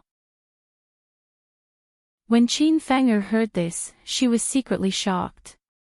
Qin Yiru's monthly salary was only a few hundred yuan. Yun Jian was treating people to a meal here and it was close to 100 yuan. Where did she get the money? Hence, Qin Feng'er used this as an excuse to pick on Yun Jian again. She saw Yun Jian take out 100 yuan from her pocket and her eyes turned red. She pointed at Yun Jian and shouted, "Yun Jian, where did you get so much money? Don't think I don't know that your mother only earns a few hundred yuan a month working for others. She even has to pay for your family's expenses." Then, Qin Feng'er sized up Zhang Xiaofeng, Ling Chen, and Chen Xinyi who were sitting beside Yun Jian. She saw that the 3 of them were wearing branded coats. They were the symbol of wealth from head to toe. Qin Feng'er could not help but point at Yun Jian. She twitched her mouth and slandered her, "Yun Jian, don't tell me you're their sugar baby."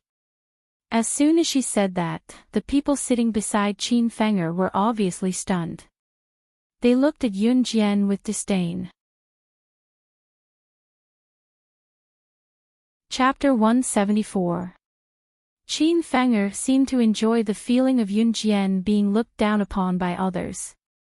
This feeling allowed her to regain her confidence in the crowd. After she said that, she added fuel to the fire, "Yun Jian, even if you lack money, you can't do this kind of thing. How can you face your mother by doing this?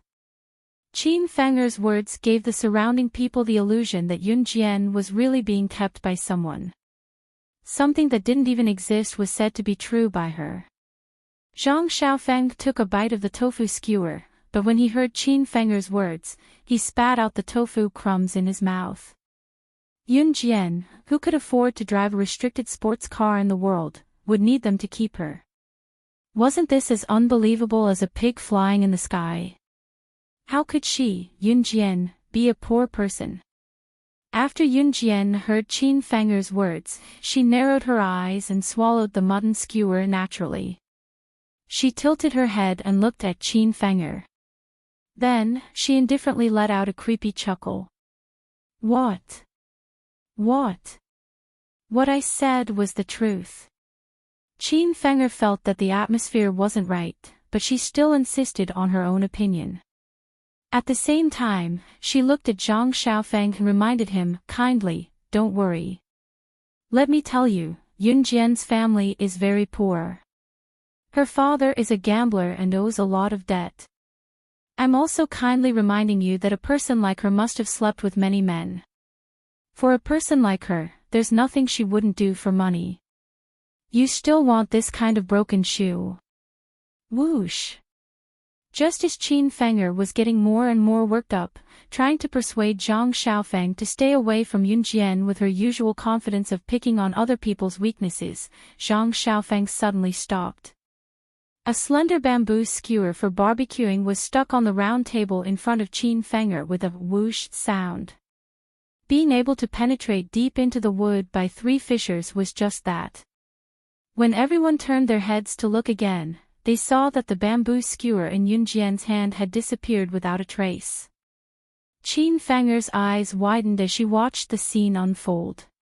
She swallowed hard and took a deep breath. Yun Jian was actually able to insert such a slender bamboo stick into the round wooden table from such a distance. Everyone was in a state of panic. Even though Zhang Xiaofeng and the other 2 were used to Yun Jian's skills, they couldn't help but cheer for her. While everyone was still in a daze, Yun Jian had already appeared in front of Qin Fenger like a ghost. Her faint words seemed to have come from hell, making everyone's hair stand on end. I'm a mistress. Just as everyone heaved a sigh of relief, Yun Jian's relaxed voice rang out once again. She stretched out her fair and delicate hand and took the bamboo stick from the round table. While Qin Fenger was still in a daze, the bamboo stick slid across Qin Fenger's freckled cheek. Yun Jian's action made Qin Fenger unable to react in time. She shivered reflexively. Then Yun Jian's indifferent but terrifying voice lingered in Qin Fenger's ears like a nightmare. Which eye of yours saw that I'm a mistress? I don't mind poking that eyeball for you, or even blinding both your eyes, just like this. As she spoke, the bamboo stick in her hand slid past Qin Fenger's eyes again. Ah! Qin Fenger was suddenly reminded of how Yun Jian had stabbed the bamboo skewer into the round table with a fling of her hand just now. She remembered the coldness of Yun Jian's bamboo stick when it slid across her cheeks. She shrieked, the image of Yun Jian stabbing her eyeball with the bamboo skewer flashing in her mind from being intimidated. Qin Fenger ran away like a madwoman, leaving her group of companions looking at each other in dismay. Hypnotism. She just used hypnotism on Qin Fenger. At this time, a boy sitting far away suddenly pointed at Yun Jian and shouted. He looked agitated. Yun Jian suddenly frowned. Chapter 175. Yes, Yun Jian knew hypnotism, and the hypnotism that she had mastered was definitely not as simple as it seemed. She was a secret agent in her past life, the top secret agent in the secret agent world, slaying God. However, she was very young in her past life. She was only 16 years old, but she had already ascended to the throne that some people might not even be able to touch in their entire lives. It was not without reason. She was not a genius that only appeared once in a million years. She was very ordinary, just one of the billions of lives on Earth. However, her experience was different. She had accidentally saved an old man during a mission. The old man's whereabouts were uncertain and he came and went without a trace. However, it was this old man who taught her many things that ordinary people could not come into contact with.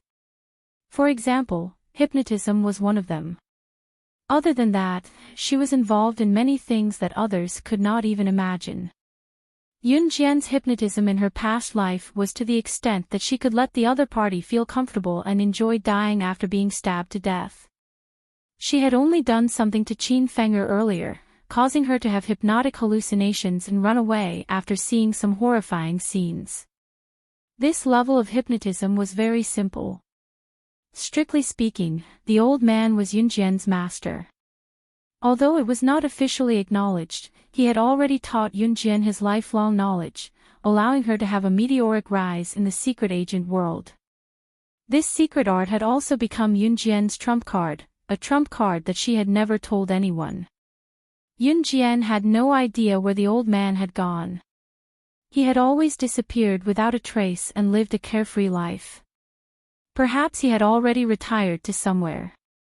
Yunjian wanted to see him again, but she did not know if she would have the chance.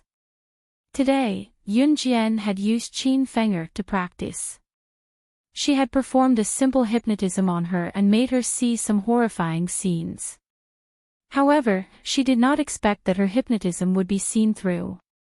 Yunjian turned her head sideways and glanced at the boy who had just spoken.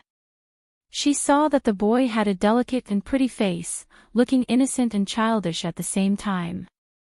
When he saw Yunjian looking at him, he recalled how he had been shouting and wrangling just now.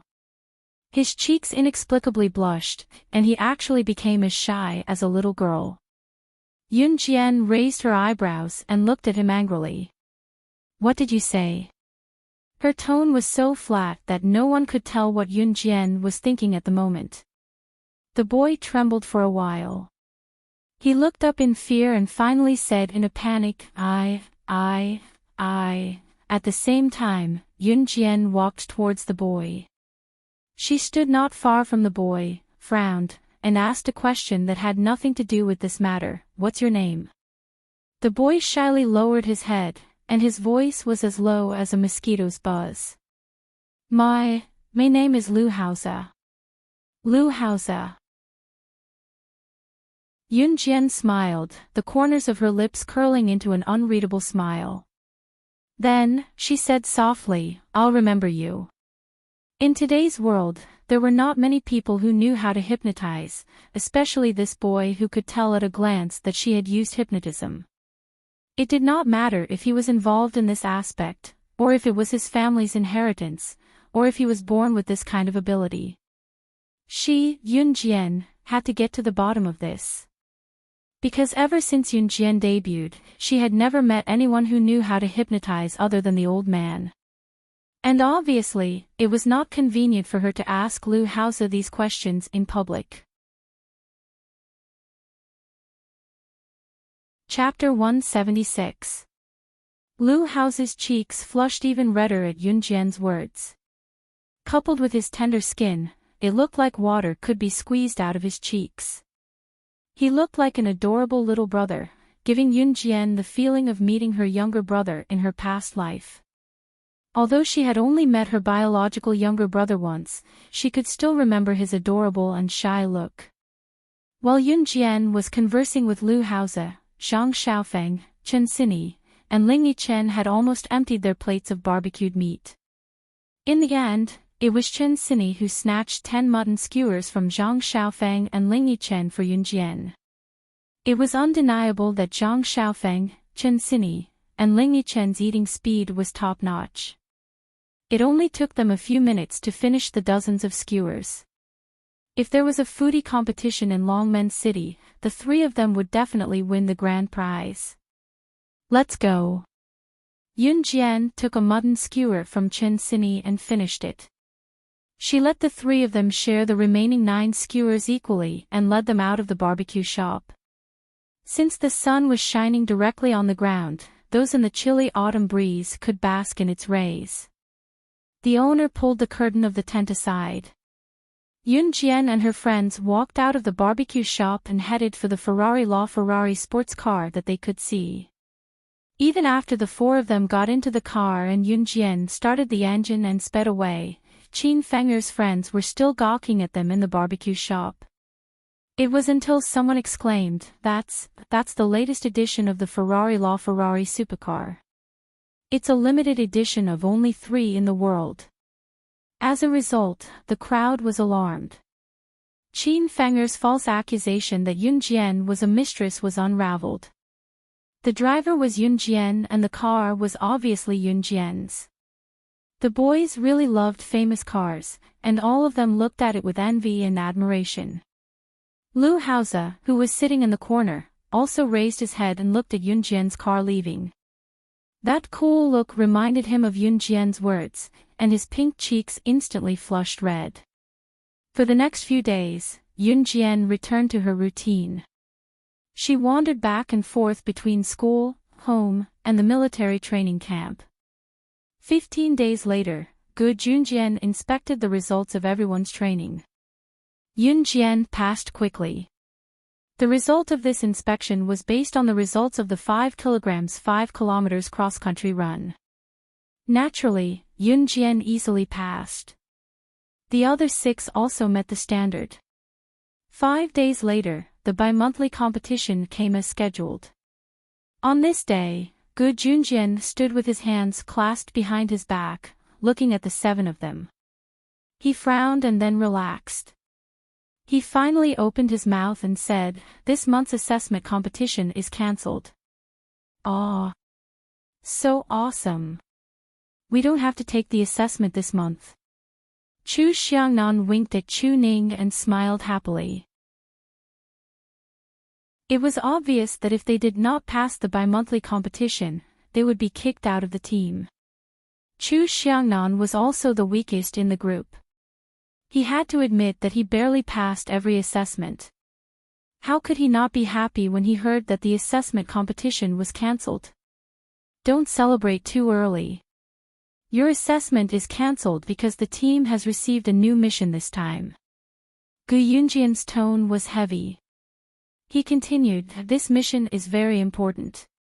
It's supposed to be carried out by official Advanced Special Forces soldiers and not you Special Forces candidates. However, it's also a very secretive mission. We can't let the enemy suspect anything during the mission.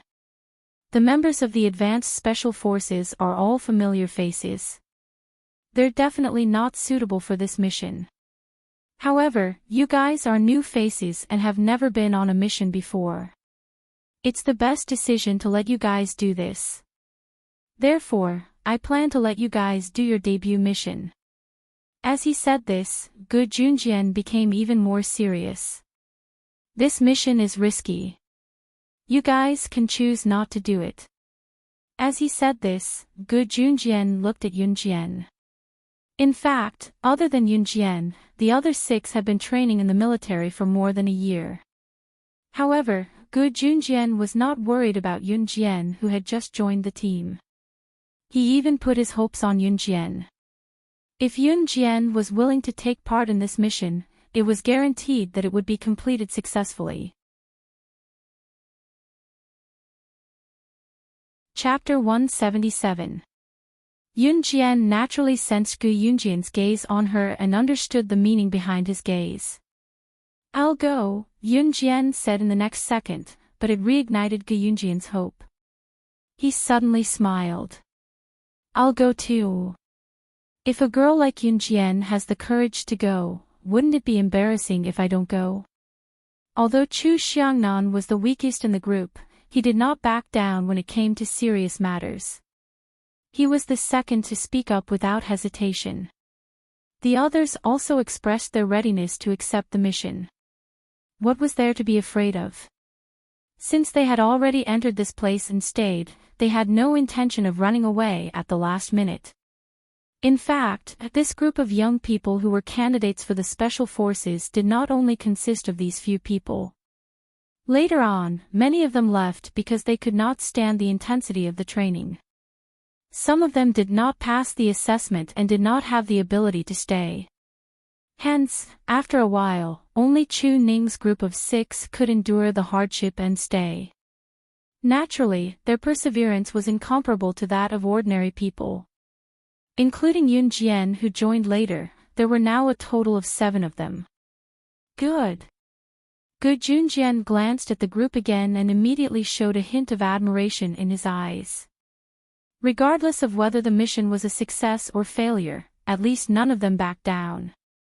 This bit of spirit was difficult to achieve even for ordinary people who seemed very strong and powerful. The mission will be carried out in a month's time. In other words, you still have a month's worth of training. During this month, I will train you with the intensity of an official special forces soldier. Please be prepared. Gu Junjian said sternly. In fact, the mission this time was not urgent. It was a secret mission, and the mission had to be carried out step by step. Gu Junjian set the mission to start in a month. After all, Chu Ning and the others had not experienced actual combat. What he needed to do was to strengthen everyone's physical fitness and strength in a short period of time. Going on a mission was not child's play. If they were not careful, they could be seriously injured or even lose their lives. Hence, they could not afford to be careless. Yes. The 7 of them replied in unison. Remember, during the mission, you are not allowed to use your real names. This is also to prevent unnecessary consequences if the mission fails. So, in the next 15 minutes, each of you will choose a code name for yourself. Remember, this code name will follow you all the way to the end as Special Forces. So, I'll give you 15 minutes to discuss. After 15 minutes, report your code names. Gu Junjian finished speaking in one breath. He glanced at the watch in his hand and noted down the time. Wow, a replacement account. Chu Ning was overjoyed when she heard that. She turned around and asked the others, "What kind of code names are you guys going to use?" Of course it has to be super domineering. Chu Xiangnan rolled his eyes at Chu Ning. However, no one reported their code names first. 15 minutes later, Gu Junjian glanced at his watch and said, "Time's up. Now, report your code names from left to right." From left to right, that was to say, from the boys. The order of the people standing from left to right was Hong Fan, Fang Xiaoran, Lu Shiyun, Chu Xiangnan, Jiang Weiwei, Chu Ning, and Yun Jian. After Gu Junjian finished speaking, everyone reported their code names according to the order they came up with. Hong Fan said, "Dark Night." Fang Xiaoran said, "Red Flame." Lu Shiyun said, "Nirvana." Chu Xiangnan said, "Thunder." Jiang Weiwei said, "Haitang." When it was Chu Ning's turn, she could not help but burst out laughing when she heard Chu Xiangnan's code name. Chu Xiangnan was an idiot. How could he have the cheek to use such a domineering code name? This code name did not match his strength at all. However, Chu Ning immediately straightened her face and said the code name she had thought of. Momo. After saying that, Chu Ning turned to look at Yun Jian excitedly.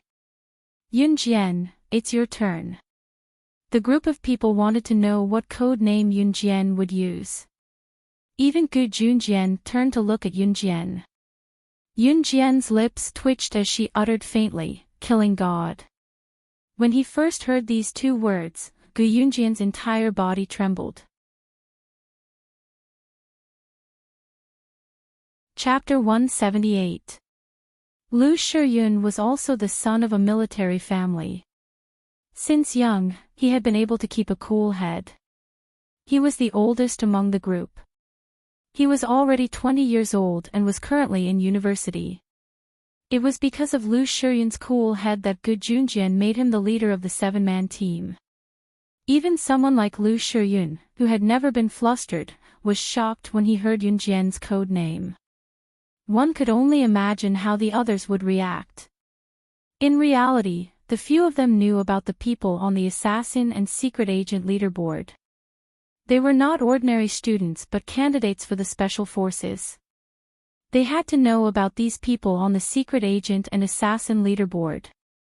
They even planned to stay as far away from these people as possible even after they officially became special forces.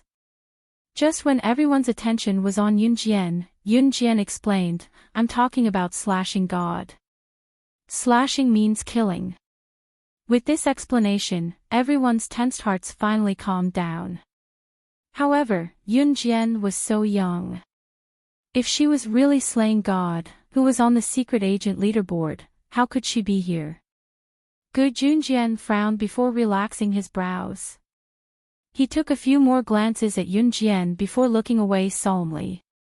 Slaying God and slaying God. Their code names were so similar and they sounded the same. Moreover, Yunjian had killed Wolf Blade, who was ranked 10th on the assassin leaderboard. Was it really a coincidence that Yunjian came up with this code name? It's just a code name. It's just a coincidence. Alright, it's decided on the code names. Chu Xiangnan had no idea how shocked Gu Junjian and the rest were earlier. Instead, he stepped forward to adjust the atmosphere like a peacemaker. Cough. Alright, since you've decided on your code names, let's start the training. Gu Junjian, who had been silent all this while, interrupted them. It was actually very strenuous to increase their training intensity to that of a normal special forces training. However, there was no time to do that now.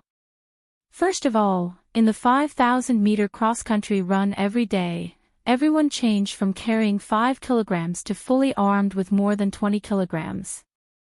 In other words, he had to carry something that weighed more than 20 kilograms while running.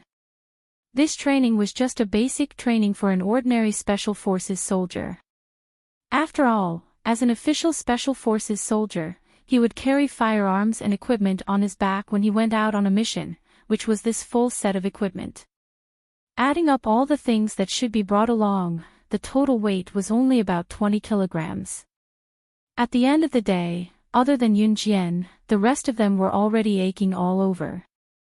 They couldn't even stand up straight. A few days later, Yunjian asked for a week's leave from Gu Junjian. As a top student of the school, she was sent abroad for a week's study.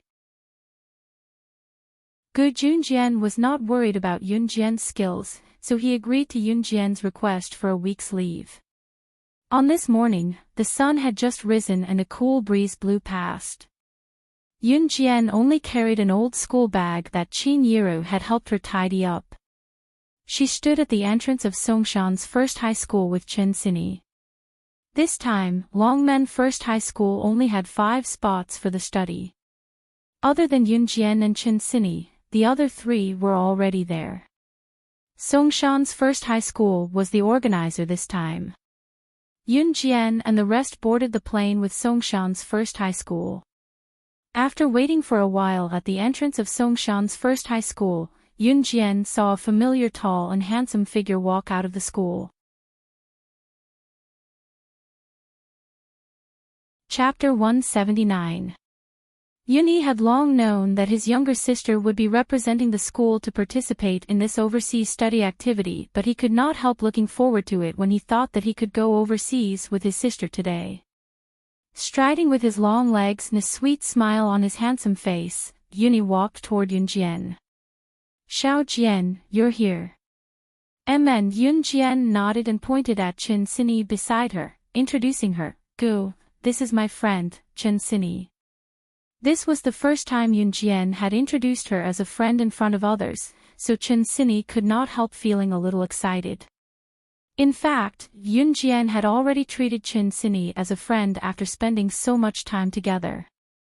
It was just that this was his first time saying it out loud. Hi, I'm Chen Sini. You must be Jinjin's brother. Nice to meet you.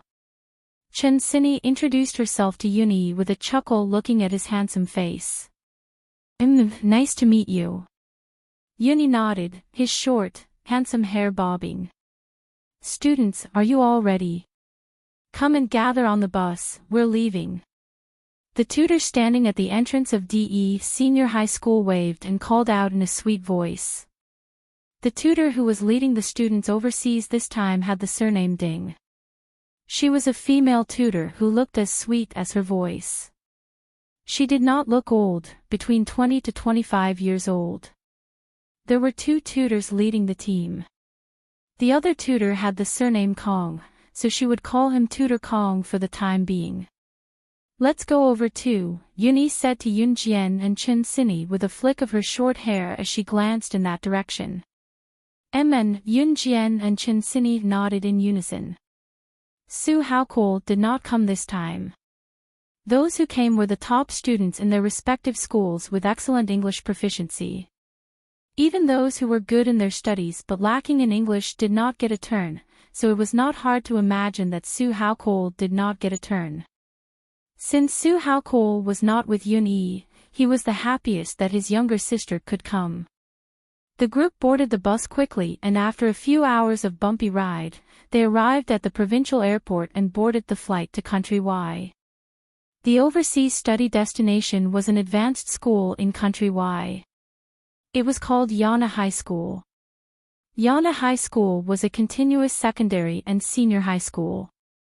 Its educational standard was one of the best in the world. The name of Yana High School was derived from the name of its first headmistress. Since its establishment, Yana High School had a history of several hundred years. Its regional culture was also very profound. At the entrance of Yana High School entrance. Wow, Jian, this is the famous Yana High School. It's a century-old school that lives up to its name. Look, just the entrance alone is already something our school can't compare to. Chen Sini was the first to get off the bus, holding Yun Jian's hand in excitement.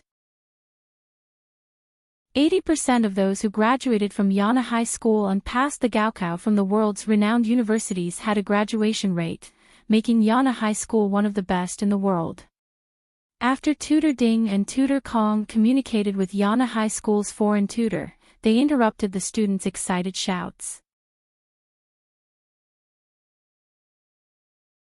Chapter 180. Teacher Madge was a native of Country Y. She had fair skin and big blue eyes that seemed to be able to see through everything. When Teacher Madge heard this, she introduced herself to the students in broken Chinese. Hello everyone, my name is Maki. You can call me by my Chinese name or call me Teacher Maki. As she spoke, Teacher Maki revealed a row of neat and clean white teeth and made a face at the same time. Many students were amused by Ms. Maki's sudden grimace, and they had a good impression of this foreign teacher. Alright, there's an old saying in Country Z that it's better to keep a long story short.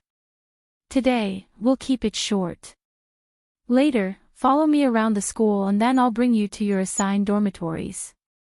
Today, I'll let you familiarize yourself with the school. Then, Teacher Maki snapped her fingers and said cheerfully and freely, Now, everyone, follow me. Let's take a look around the school. Teacher Maki's humorous and witty tone didn't sound like authentic Chinese, but it was her nonsensical voice that made the students burst into laughter. Yun Jian didn't laugh, but Chen Sini, who was standing beside Yun Jian, couldn't stop smiling. Teacher Maki quickly led the group into the school. It had to be said that Yana High School was worthy of being called a century-old school. Its architectural style and size were incomparable to ordinary high schools. However, in Yun Jian's eyes, these high-end and classy buildings were just the most ordinary kind. However, it was the first time that Yun Yi and Chen Sini, who were walking beside Yun Jian, saw such a magnificent building. They couldn't help but take a few more glances along the way. After walking around half of the school, about 2 to 3 hours had passed. Along the way, the students would stop and look because they saw something novel. However, even after walking around half of the school, the students didn't have the strength to continue walking. Yana High School was just too big. Therefore, Teacher Maki led the group to the dormitories that were arranged for the students to rest. The dormitories here were 4 people to a room. Yun Jian and Chen Xinyi were in the same room. As for the other 2 girls in the same room, they were both straight-A students in the first senior high school. Chen Xinyi and Yun Jian entered the dormitory first, carrying their own backpacks. Chen Xinyi found a good bed out of habit. She took off her backpack and was about to put it on the bed. One of the other 2 girls ran over and pushed Chen Xinyi away. She placed her belongings on top of the bed and declared loudly, "I've taken a liking to this bed. You can find another one." Her voice was full of righteousness, as if she was the one who had been robbed and was now asking for it back. Chen Xinyi almost fell to the ground. Luckily, Yun Jian, who was next to her, supported her and prevented her from falling. No matter how good-tempered a person was, they would not be able to accept being pushed for no reason, let alone Chen Xinyi. After Chen Xinyi stood up, she turned her head and shouted angrily at the girl who had just pushed her, "Why did you push me?" Chen Xinyi's tone carried a hint of anger. Unexpectedly, the girl rolled her eyes at Chen Xinyi. She flipped her hair and showed a disgusted expression at Chen Xinyi on her horrifying face with white powder makeup. On the contrary, the girl confidently complained to Chen Xinyi, "It's your fault for taking the bed that I wanted." The reason she had pushed her was very simple. It was because Chen Xinyi had taken a liking to the bed that she wanted. Chapter 181. This is the bed you wanted. This isn't your house. Besides, I didn't know you wanted this bed. Are you crazy? Chen Xinyi was not a good-tempered person. Naturally, she was more aggrieved than anyone else when she was pushed for no reason. She took it upon herself to shout back at the girl. This girl's name was Lu Xiuxiu. She looked quite pure, but unfortunately, the colorful makeup on her face covered up her purity, making her look a little strange. Lu Xiuxiu had a philosophy since she was young. If she wanted something, she wouldn't allow others to take it away. Chen Xinyi's action seemed to have disobeyed her. She was about to hit her and scolded her. "You're the crazy one. Your whole family is crazy. I want this bed, so it's mine. I don't need any reason. You." Lu Xiuxiu wanted to hit Chen Xinyi, but she was stopped by the other girl who ran in. The girl stopped in front of Lu Xiuxiu and Chen Xinyi. She said to Lu Xiuxiu, "Xiuxiu, don't be like this. They were the ones who chose these beds first. We came in late anyway."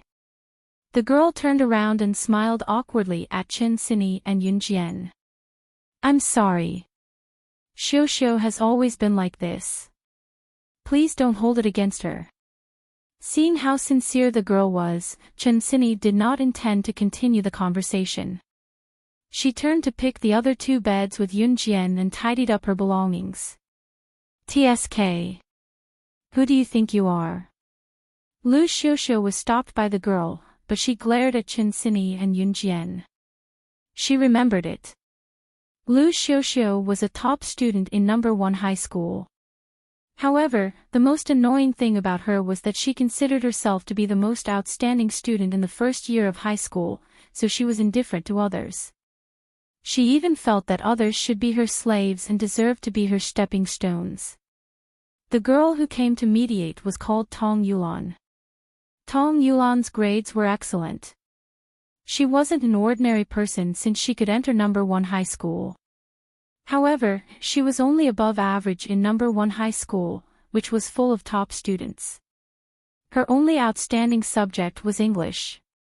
She and Lu Xiuxiu were classmates, but they weren't friends. However, Lu Xiuxiu was willing to do her a favor.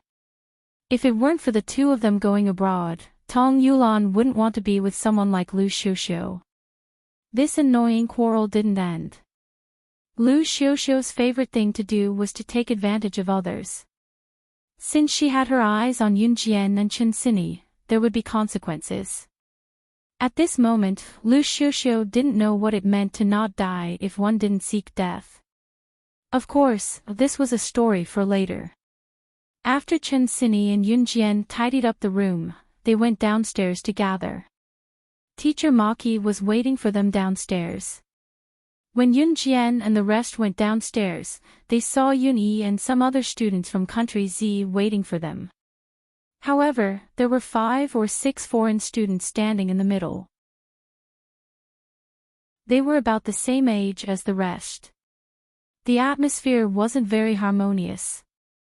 At this moment, the fair-skinned foreign student standing in the middle mocked them in glib English. "You little brats from country Z look so skinny and weak. You're just like a wooden stick." As he spoke, the foreign student gestured with his firm muscles and mocked, "This is the spirit a real man should have." Chapter 182. The foreign male student's name was Charlie Lawson. Lawson was a very naughty boy who loved to tease his teacher. Now that he saw Yun Yi and the others, he was even more interested in teasing and ridiculing them without holding back. The foreign male student standing next to Lawson, who was led by Lawson, heard him and laughed mockingly. Their actions made Teacher Maki feel even more awkward and helpless. "Your muscles are really big and you look very manly." Just as Yun Yi and the others were clenching their fists and gnashing their teeth at Lawson, Yun Jian's beautiful voice was heard. She spoke in perfect English, which stunned everyone present. Everyone was shocked by Yun Jian's perfect English and they were all dumbfounded. The students from country Z were even more enraged. Yun Jian actually praised Lawson. Lawson's words were not just directed at them. What he meant was that he was scolding all the people from country Z. Yun Jian was actually helping outsiders. Yun Yi was also stunned, but he knew that his sister would not slander her own people. When Lawson heard Yun Jian's praise, he laughed out loud and almost lamented that his charm could make the other party's woman fall for him. Yun Jian's leisurely words were heard again. "It's a pity that although your muscles are big, they're flashy without substance. You only look strong on the outside, but you don't have real strength. You're just a joke."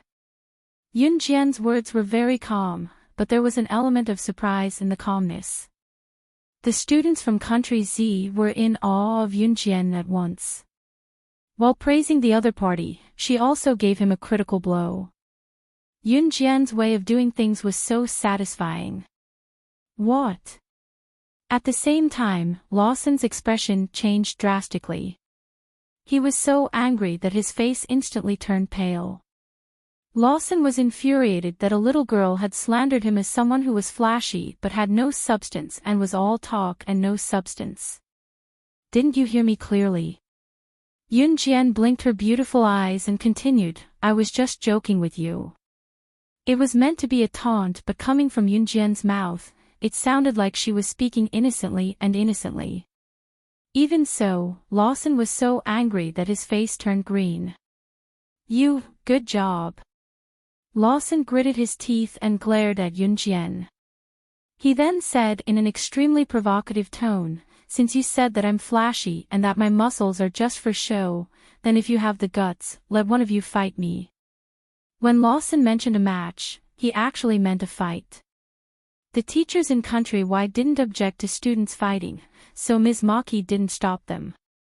"No problem," Yun Jian replied with her arms crossed. Her frivolous gaze made Lawson even angrier. "Come on." Yun Jian hooked her pinky finger at Lawson. Yun Jian meant that she was going to fight Lawson. A group of students from Z country who were also here to further their studies widened their eyes in disbelief. Although Yun Jian's actions were satisfying, what about her? How was she going to fight Lawson? Putting aside the fact that girls were not as strong as boys, Lawson was at least 1.9 meters tall. Compared to Yun Jian, the difference was huge. In addition, Lawson had a big and muscular body. Yun Jian would probably be sent flying with one punch. Lawson was stunned. After he recovered, his disdain returned to his eyes and he chuckled.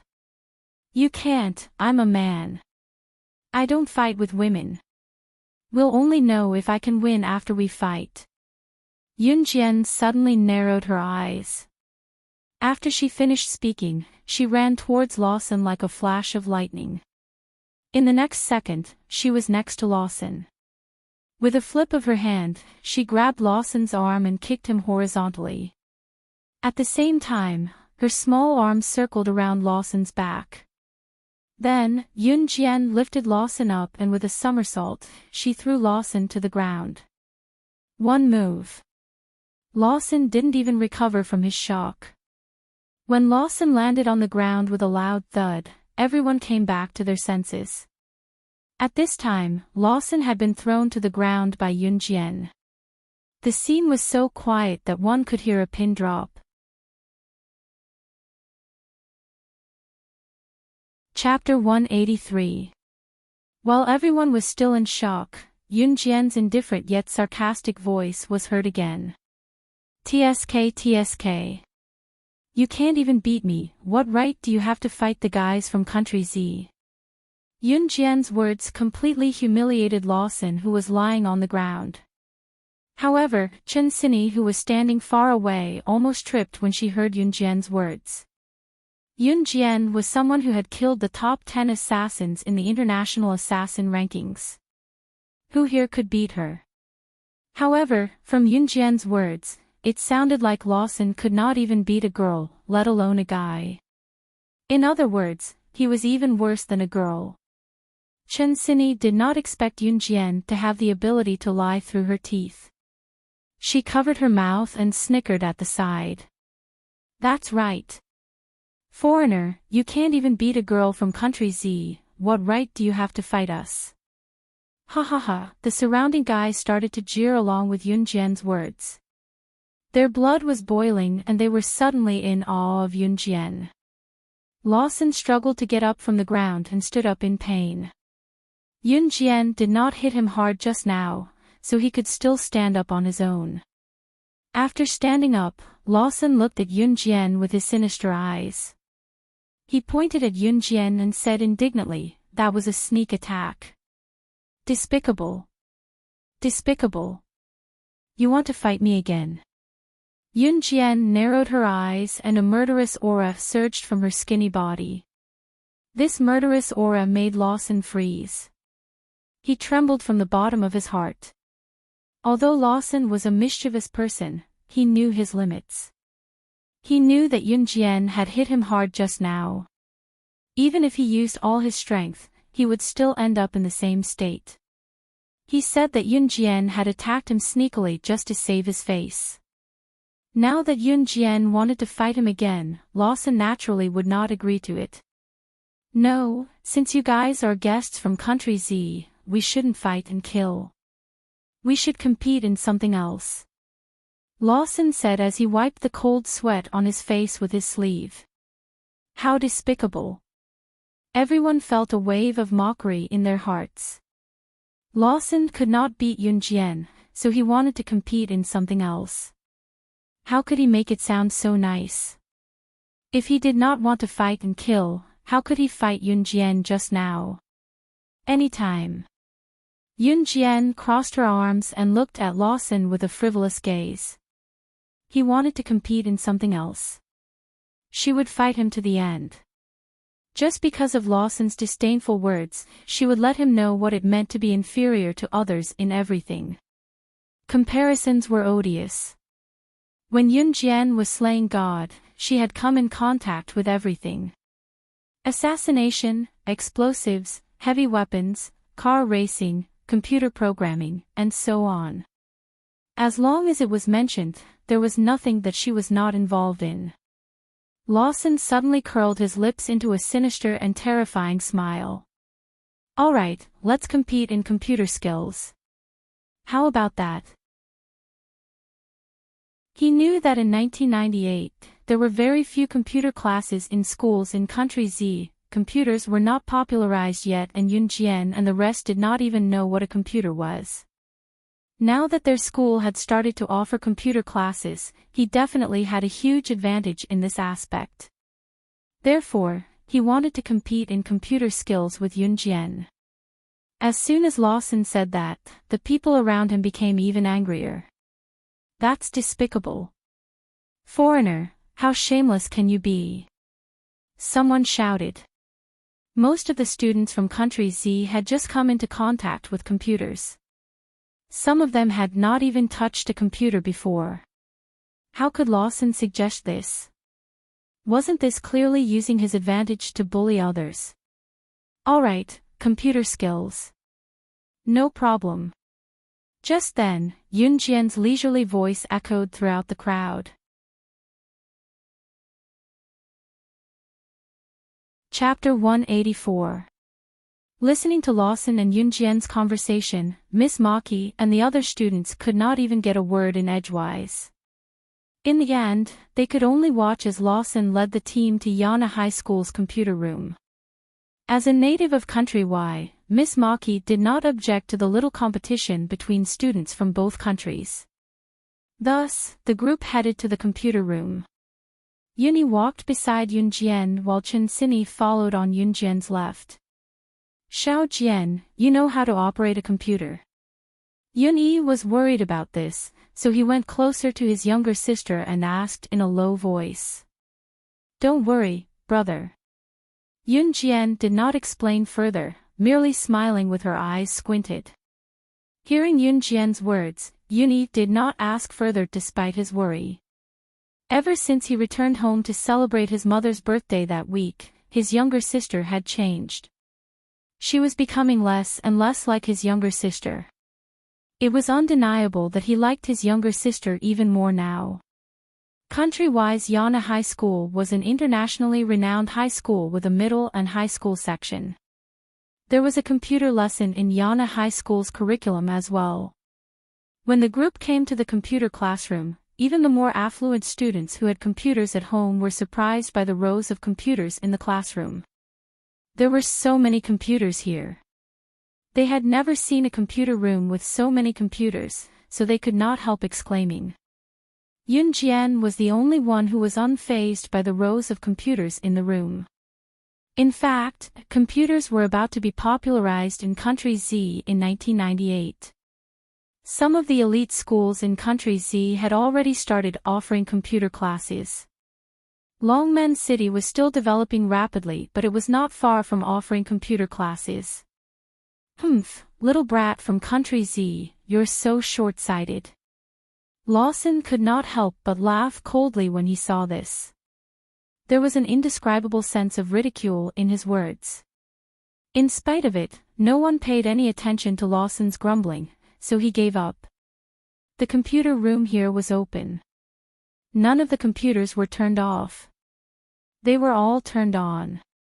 This made it convenient for Yana High School students and teachers as they could use the computers here anytime they wanted. Since the computers were turned on, the students and teachers did not have to wait for the computers to turn on even if they wanted to use them for a while. Lawson glanced at Yunjian from the corner of his eyes and said in a mocking tone, please. Yunjian ignored Lawson's sarcasm and went to a computer under everyone's gaze and sat on the bench. Lawson followed suit and sat in front of the computer beside Yunjian. What are we competing on? Yunjian held the mouse and scrolled up and down and pressed on the keyboard twice before turning to ask Lawson. We're competing to see who's faster. Lawson chuckled. Manipulating and controlling other people's computers, this was a hacker's skill. Lawson cursed in his heart. His computer skills were better than others because he had an uncle who was an expert hacker. He was working in the technical department of one of the top 10 international corporations, Rong and Yao Corporation. He had learned a lot of hacking skills from his uncle, such as sophisticated skills like manipulating other people's computers. Hence, he wanted to compete with Yunjian in this. Many people probably did not even know how to program other people's computers. What more to control other people's computers? What no one knew was that Lawson's uncle, the hacker expert in Lawson's mind, was working for Rongyao Company, Yunjian's subordinate, the Temptress. Chapter 185. Pft. Foreigner, don't go too far. You're shameless. Why are you picking your own specialty to compete with us? Someone shouted at Lawson as he could not stand it anymore. What's wrong? Don't tell me that no one in Country Z knows how to hack such a simple computer program. Lawson was not afraid of that. He fought back even more boldly. As soon as Lawson said that, the group of friends with him began to murmur. The students from Country Z were instantly enraged. However, everyone understood that Yunjian did not know how to hack a computer program. Manipulating other people's computers, isn't this something that only hackers can do? Of course I know how to do it. Just as everyone was getting anxious, Yunjian smiled gently. Hee, then I'll start first. Lawson could not wait to show off his talent. Hearing the adoration from the people around him, he opened his mouth to speak. Yunjian crossed her arms. She did not touch the computer. Instead, she signaled to Lawson, "You can start." Then, Lawson reached out his hand and started typing on the computer keyboard. Lawson's speed at operating the computer was not considered fast. However, in the eyes of the group of students, they had to admit that he did have some skills. After about 30 minutes, Lawson finally operated his computer and created a program. He then linked it to the computer ID and pressed the "Yes" button on the screen that popped up. The computer in front of Yunjian was controlled remotely by Lawson. Lawson opened the whiteboard. At the same time, the computer in front of Yunjian was controlled by Lawson to open the whiteboard. Lawson drew a pig's head on the whiteboard. The image of a pig's head appeared on Yunjian's computer. When the people around saw this, they could not help but be surprised that Lawson actually knew how to hack and control Yunjian's computer. He actually drew a pig's head on his computer and could control Yunjian's computer to do the same thing as his computer. For the sake of the atmosphere, Lawson's mischievous friends even clapped their hands. "Lawson, good job. You're the pride of Country Y." A naughty boy echoed. On the other hand, the students from Country Z all had cold expressions on their faces. They had to admit that Lawson was indeed very powerful, but at the same time, they couldn't help but feel angry. The actions of Lawson and his friends were undoubtedly mocking Country Z for having no one. Mocking them for being pigs. Is that all? At this moment, Yunjian raised her eyebrows. Her pleasant voice echoed throughout the hall, and at the same time, it ruined Lawson's complacency. "What do you mean?" Lawson's expression changed abruptly. Then, he taunted, "If you know how to do it, then do it." Lawson was certain that even if Yunjian knew how to use computers and had touched them before, she wouldn't know how to operate someone else's computer. This was hacking technology. Would she? How could she? Even for himself, it took him 5 years to learn hacking skills from his uncle before he was able to achieve what he had today. Hacking technology wasn't that easy to learn.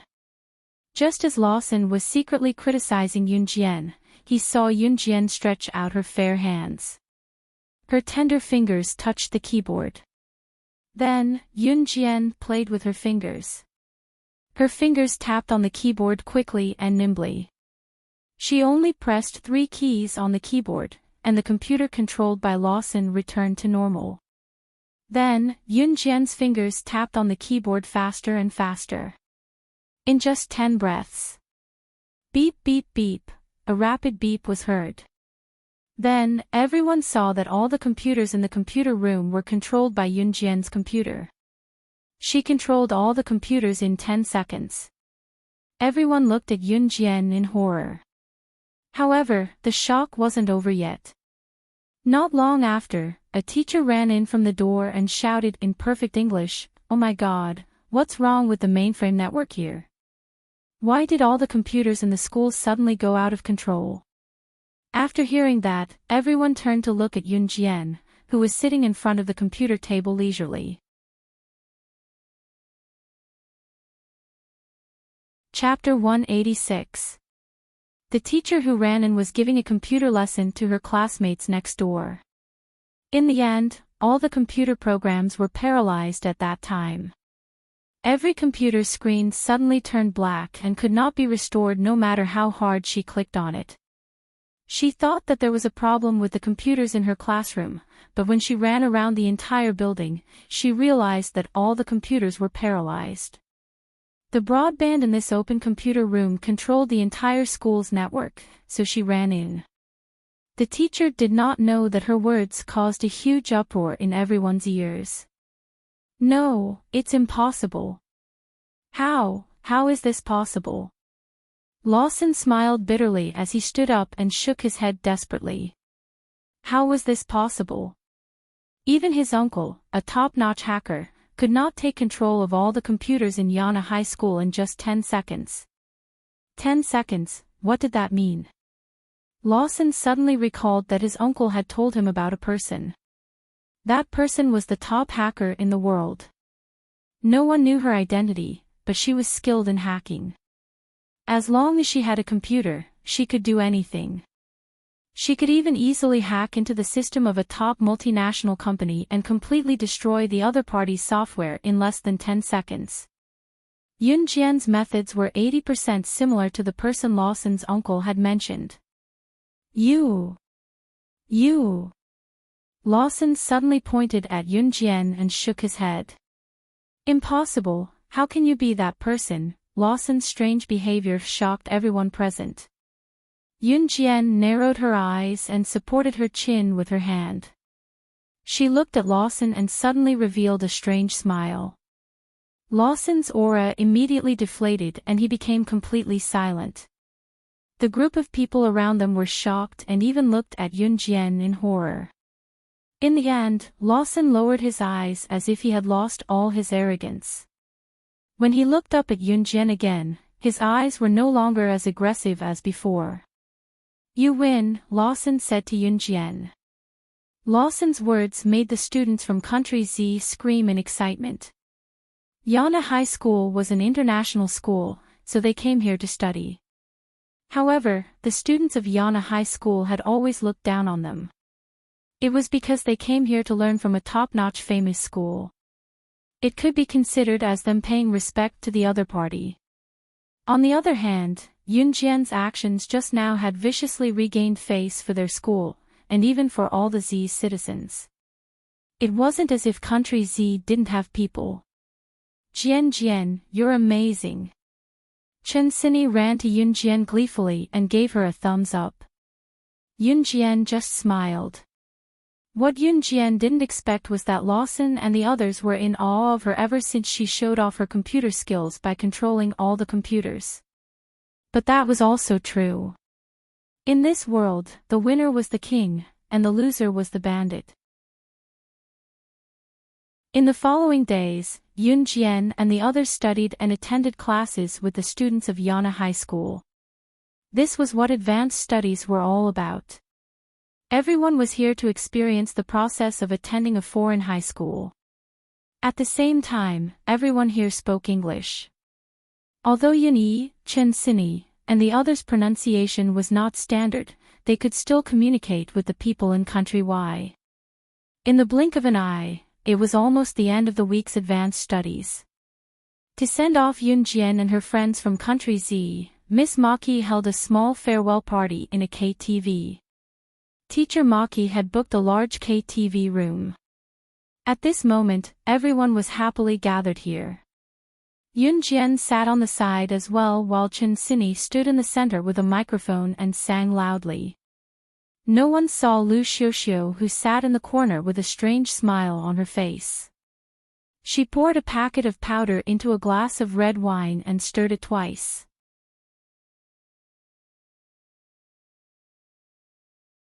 Chapter 187. Lu Xiuxiu poured a second glass of red wine and added the same condiments after adding the first glass of red wine. After doing all this, she pretended to be very hesitant and sat in place to wait for a while. Xiao, don't just sit there. Come and play with the rest. Tong Yulan walked over to Lu Xiao out of kindness when she saw her sitting alone in the corner. All the students were currently circling around Yunjian. Lu Xiao, on the other hand, was sitting alone in the corner. Tong Yulan walked over to Lu Xiao out of kindness. She didn't know that Lu Xiao was waiting for her to say that. Yulan, I. Lu Xiao pretended to look at Yunjian awkwardly and said to Tong Yulan with tears in her eyes, I was so rude to those two junior sisters a few days ago. I can't stand it. Yulan, you know that I'm a soft-hearted person with a sharp tongue. Tong Yulan knew that Lu Xiao had quarreled with Chen Xini a few days ago. Now that so many people were flattering Yunjian and Yunjian was Chen Xini's good friend, Lu Xiao felt embarrassed. Lu Xiao must be too embarrassed to walk over to play with the others. Xiao, it's okay. Those two junior sisters are very kind. I even spoke to them just now. If you apologize, they'll definitely forgive you. Tong Yulan thought that Lu Xiao was really going to reconcile with Chen Xini and Yunjian, so she quickly helped her. Lu Xiao rolled her eyes at Tong Yulan in disdain. She secretly cursed Tong Yulan for hooking up with Chen Xini and Yunjian behind her back. However, Lu Xiao pretended to be harmless. She blinked her eyes and tried to squeeze out tears. Yulan, how about this? I have 2 glasses of red wine here. Give them to the 2 girls. If they agree to drink it, I'll apologize to them in person.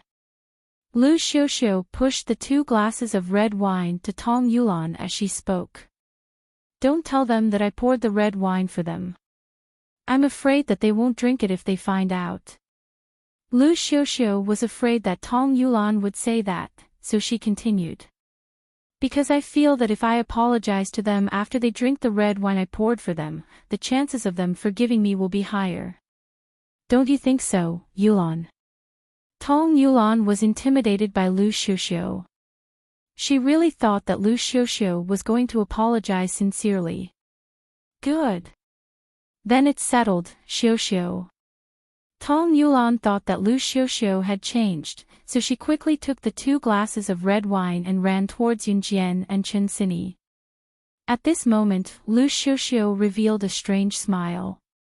She took out her phone from her trouser pocket and sent a text message to an account. Are you ready? I'll call them out later. You guys block them at the door. Capture him for me. Yunjian had already sensed that the pair of eyes in the corner had been staring at her and Chen Xini for a long time. Until Tong Yulan came over with 2 glasses of red wine and handed them to Yunjian and Chen Xini.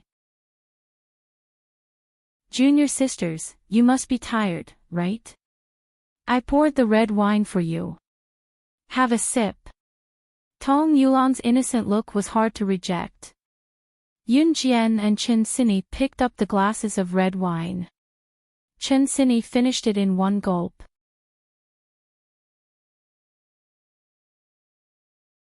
Chapter 188. There was a concoction in the glass of red wine. Yunjian could smell it just now. What kind of poison had she not eaten when she was slaying God in her previous life? She was immune to all poisons since a long time ago. However, Yunjian had already noticed that her current body was the same as her body in her previous life. Yunjian had already noticed this when she was in Xinjiang town. However, the concoction in the glass of red wine was not strong.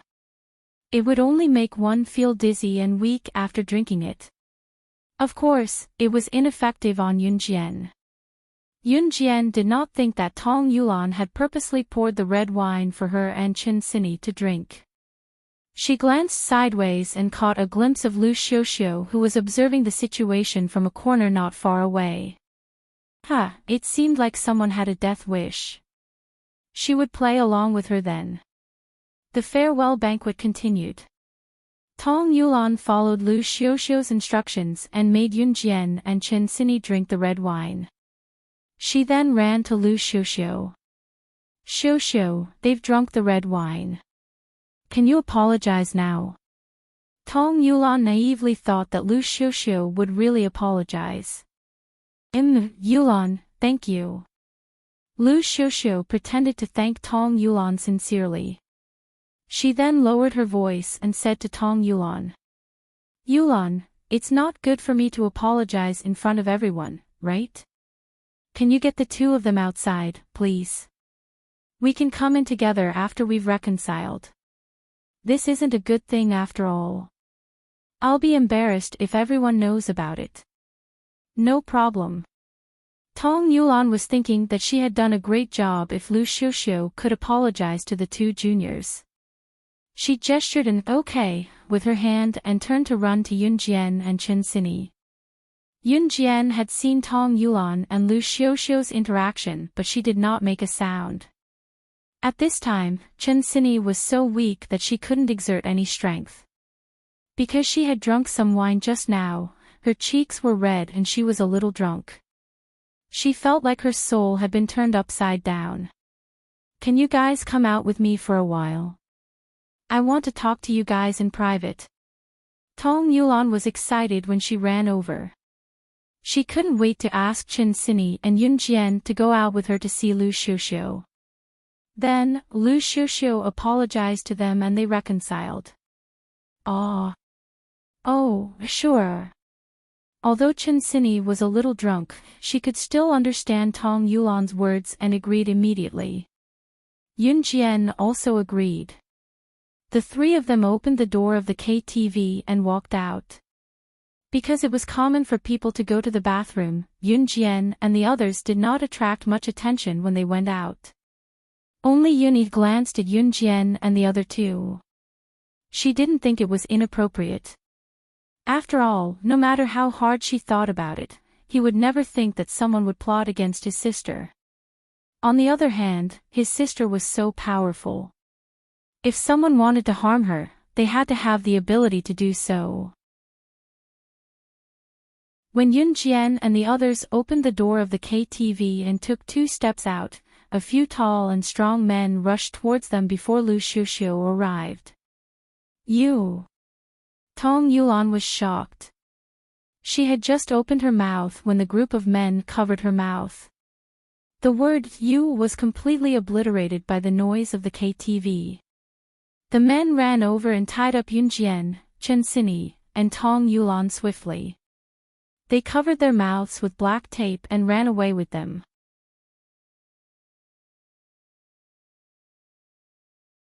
Chapter 189. These men were obviously trained and most likely specialized in this line of work. Hence, they were very experienced.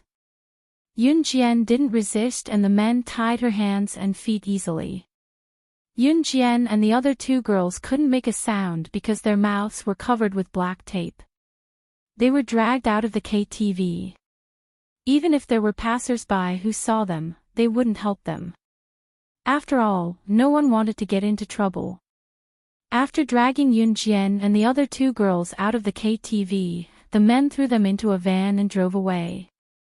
Everything seemed to be done stealthily, but in fact, there were many loopholes. Oh! Tong Yulan widened her eyes in horror. She was terrified. She had brought Chen Xini and Yunjian to look for Lu Xiuxiu at the entrance so that Lu Xiuxiu could apologize to the 2 girls. What was going on now? Why would someone kidnap them? He had to admit that Tong Yulan was very naive and stupid. Until now, she still hadn't connected the dots. Shut up! One of the men shouted at Tong Yulan when he saw her struggling. He spoke in Chinese. These men were from country Z. Tong Yulan was frightened when the man shouted at her. She had never seen such a scene before. She was so scared that tears flowed down her cheeks. On the other hand, Chen Xini didn't make a sound. She didn't show any panic or fear. Yun Jian, on the other hand, looked calm and relaxed. She didn't look like she was being kidnapped but was taking a ride in the car. The van quickly turned around countless corners and stopped in a gloomy wilderness. Capture all of them. The man who shouted at Tong Yulan just now seemed to be the leader of the group. He ordered his men. Then, Yun Jian and the other two girls were pushed down from the van. Yun Jian and the other two girls stood in a row. The burly leader dug his nose and waved his hand. The other two burly men next to him tore off the black tape covering the trio's mouths one after another. Who are you guys? Tong Yulan widened her eyes and sobbed in fear. Who are we? Ha ha ha. We're here to *CK you guys up. The man laughed out loud and sized up Yun Jian and the other two girls. Yun Jian, Chen Xinyi, and Tong Yulan had exquisite looks. They were so beautiful that they had their own advantages. Moreover, they had exquisite figures and slim figures. The coarse man and his group were itching just by looking at it. You can't do this. We have no grudges. Tong Yulan was already sobbing. No grudges. Ha, little sister, you can only blame yourself for trusting others too easily. Originally, you weren't part of our plan, but since you're here, you're out of luck today. The coarse man said as he unbuckled the belt around his waist. The man's words had a deeper meaning. Initially, they only wanted to catch Yun Jian and Chen Xinyi. However, in order to prevent Tong Yulan from telling on them, they caught her as well. Big brother, the camera is ready. A man with squinting eyes reported to the man. He was even looking at Yun Jian and the other two girls lecherously. Ah, you're in charge of filming the entire process. I want the one in the middle. You guys decide what to do with the other two.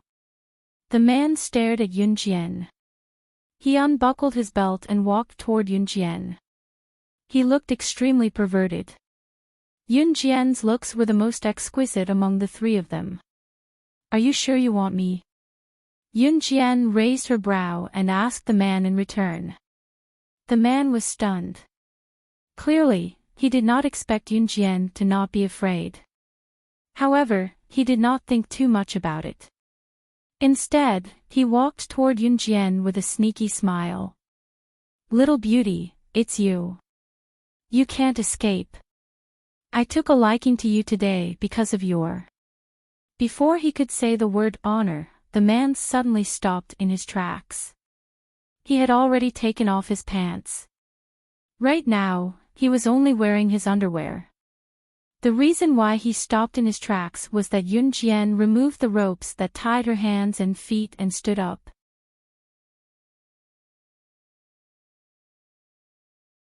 Chapter 190. No one saw that Yun Jian had just flipped her hands behind her back, and a blade appeared in her hands. She cut the rope with the blade, and the weak rope broke. Are you talking about this? Yun Jian stood up with an evil smile. She picked up the rope that was tied to her, but she cut it with one hand. You tied it too loosely, and it broke by itself. Yun Jian blinked and raised her eyebrows.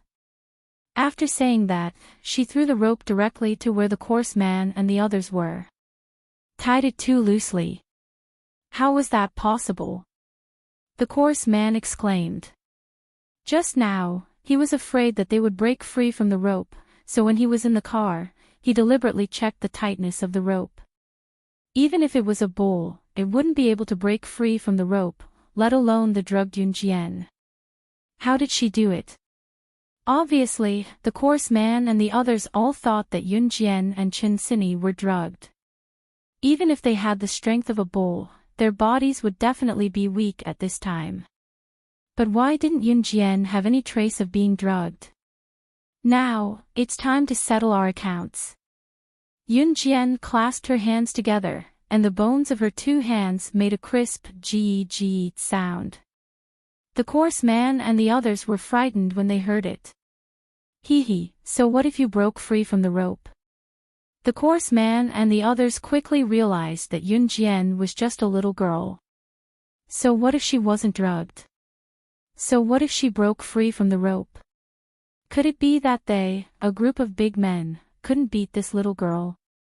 The coarse man secretly cursed. After he took turns with the three of them, he would record a video and send it to Lu Xiuxiu, and then he would receive a commission.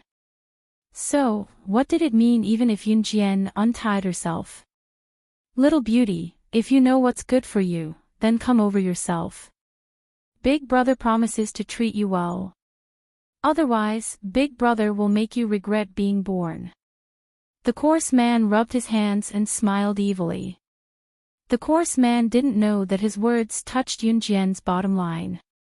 Yun Jian had never been a soft-hearted person. She could not accept that this boorish man was using words to flirt with her. More importantly, would slaying God regret being born? Hee hee, it had been a long time since she had heard such interesting words. The last person who said this had already gone to hell. The grass on his grave should be 10 feet tall. Yun Jian admitted that she might try to keep a low profile in Longmen City or in school. However, once she left Country Z, she could no longer keep a low profile. Ha! Yun Jian snorted softly. Her sudden outburst of hostility made the coarse man feel a chill run down his spine. However, due to his pride as a man, he still stood in the same spot and proudly raised his neck. After Yun Jian spoke, she suddenly walked towards the coarse man. She walked very slowly, but it made people feel frightened.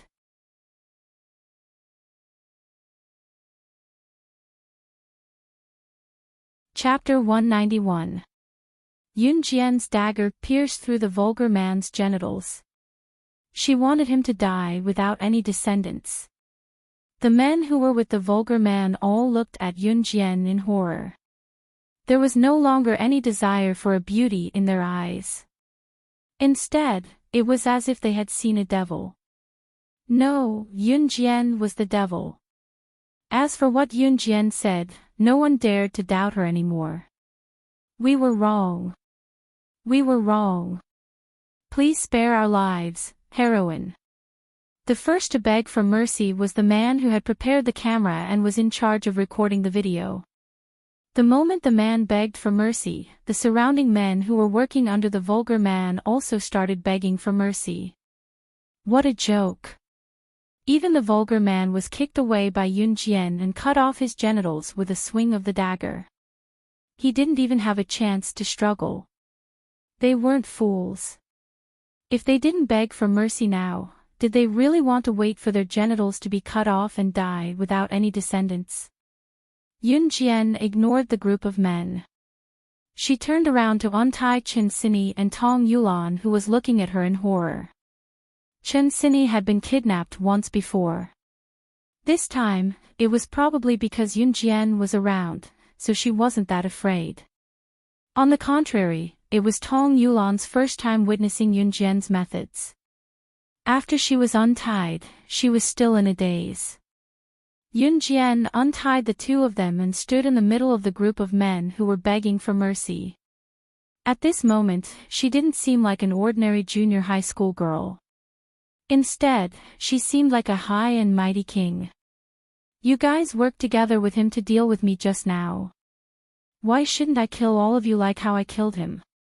Yun Jian exuded a vicious aura. She pointed at the vulgar man who had fainted and was rolling on the ground and said. As she spoke, she raised her hand and a sharp dagger appeared in her hand. Everyone was shocked that Yun Jian could magically produce a dagger. At the same time, the men couldn't help but clamp their legs together as they recalled the scene just now. No, no. The man with the camera just now shouted twice. Then he rolled his eyes and cunningly thought of a way to save himself. He shouted at Yun Jian. As long as you let us go, I'll tell you who wants to harm you. Yun Jian was well aware of who was trying to harm her. However, In order to let an innocent girl like Tong Yulan know the truth, Yun Jian pretended that she didn't know anything. She asked, "Who is it?" "Yes, it's a girl named Lu Xiuxiu." Boom. Sure enough, when Tong Yulan heard the truth, her mind exploded. She suddenly recalled the scenes from before. Xiuxiu, how could it be her? Why does she want to harm us? Tong Yulan's face turned pale, her expression extremely ugly. Yun Jian only wanted to let Tong Yulan know that she shouldn't be too naive. Otherwise, she wouldn't even know that she had been cheated by the people around her. She had no intention of comforting Tong Yulan or anything else. She curled her lips and looked at the group of men in front of her. With a faint smile, she said, "It's not impossible for me to let you go, as long as you do something for me." In the KTV private room. When Yun Yi saw that his younger sister hadn't returned after going out for so long, he asked a girl to help him check the ladies' room. At this moment, he had already grabbed his jacket and went out to look for her. After Yun Jian and the rest were taken away, Lu Xiuxiu, who had pretended that she had just returned from the ladies' room, walked back to the KTV private room. At this moment, she was smiling. Beep, beep, beep, suddenly, her phone's light flashed. Lu Xiuxiu hurriedly opened the message bar and saw a message from the other party.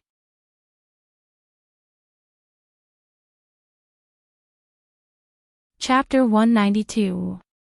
Seeing that the matter was settled, Lu Xiuxiu immediately stood up. She casually found an excuse to walk out of the KTV and rushed to the hotel where the message came from.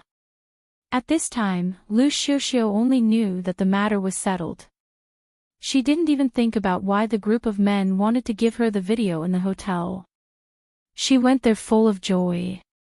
She couldn't wait to see the video of Chen Xinyi, who dared to go against her, and Chen Xinyi's beautiful and delicate friend, Yun Jian, who she always disliked, being raped by men. She also wanted to see the response after the video was released.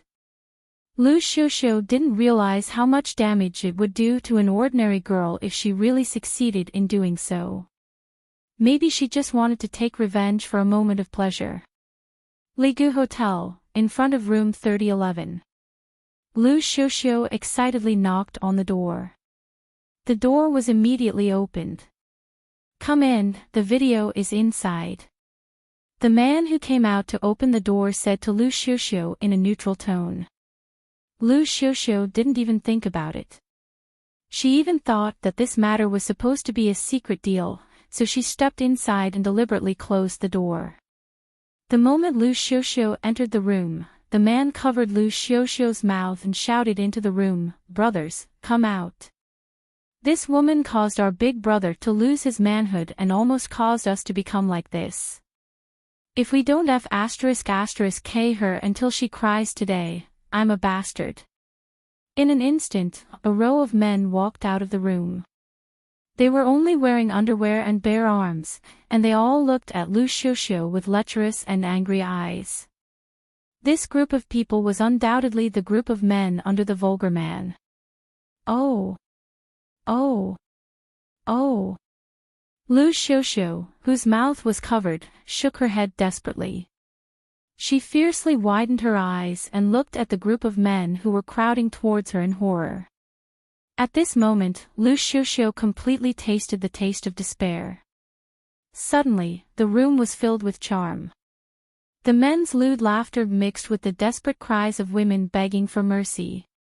Outside the door, Yun Jian and the other two watched Lu Xiuxiu enter the room.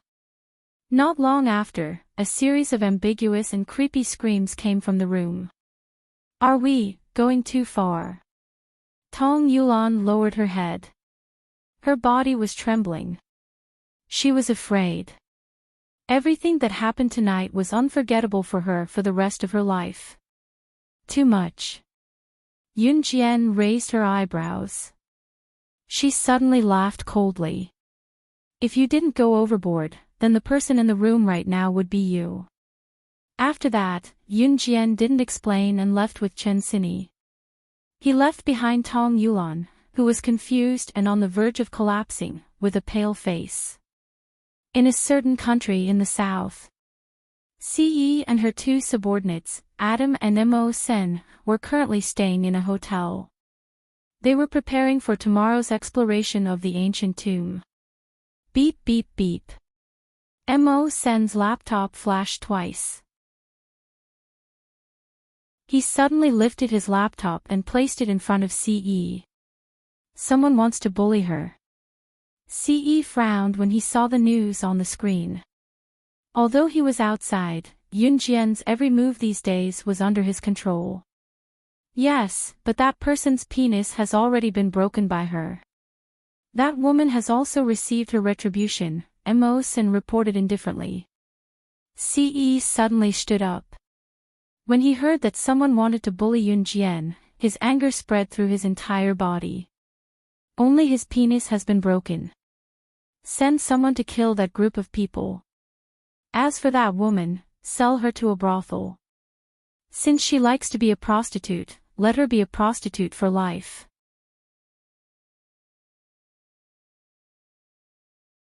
Chapter 193. Lu Xiuxiu, who was currently experiencing immense despair, did not know that a bigger storm was waiting for her. And all of this was because she had done a series of irrational actions in a moment of anger, which caused her to offend someone she shouldn't have.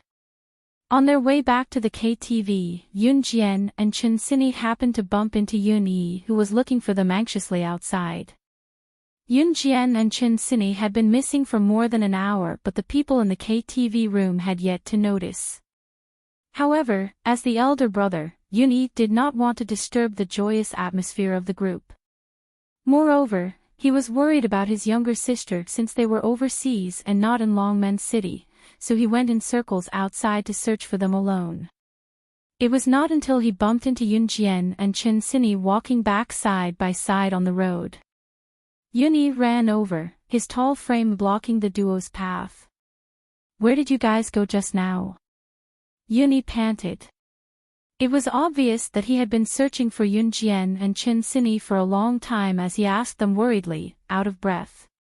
"Goo, we thought the KTV was too noisy and boring.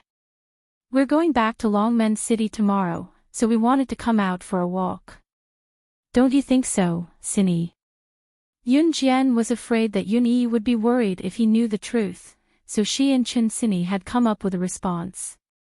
Therefore, the words that came out of her mouth were smooth. Yeah. Chen Sini was still a little sensitive to lying, but she agreed with Yun Jian. Yun Yi did not notice Chen Sini's reaction. He breathed a huge sigh of relief when he found them. Then, Yun Yi told Yun Jian solemnly, "Xiao Jian, don't run out on your own without telling me next time. I'll be worried. You must at least tell me when you come out next time." Faced with Yun Yi's genuine concern, Yun Jian felt a warmth in her heart as she nodded. "I know, brother." Yun Yi nodded as well. Then, the three of them went back to the KTV. Lu Xiuxiu did not return for the entire night. In spite of it, one could only imagine how pathetic Lu Xiuxiu was. Until the next evening when they took the plane back to Longmen City, Yun Jian and the rest did not see Lu Xiuxiu again.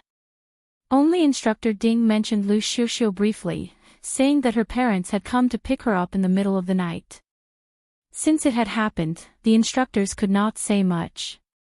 In addition, Lu Xiuxiu's presence was not prominent, so other than Yun Jian, Chen Sini and Chen Sini who knew about it, no one else was interested in discussing it. Before boarding the plane, Lawson brought his mischievous brothers to send Yun Jian off. He vowed to Yun Jian, "Next time, Lawson, we'll win against you." Yun Jian found someone like Lawson who was brave enough to take responsibility for his actions and never played tricks behind people's backs. She simply replied, "I'll be waiting." After that, she narrowed her eyes. The moment they boarded the plane back to Country Z, it was the end of their week-long study abroad. Of course, the students learned a lot from it. They were deeply enlightened during this period of study abroad. When they returned to Longmen City, the school gave Yunjian, Chensini and the rest a few days off so that they could have time to recuperate and rest. Hence, Yunjian had been loitering in the military training camp and at home these days. At the same time, she quickly found Lu Haoze, the boy who knew that she had hypnotized him. Lu Haoze was a first-year student in a high school. Moreover, the high school he attended was the same as his cousin, Qin Fenger, who was in the same school. It was Friday at the entrance of Tanchi High School after school. Yunjian stood at the school entrance with her arms crossed. Her pretty face and slender figure attracted many passers-by's attention.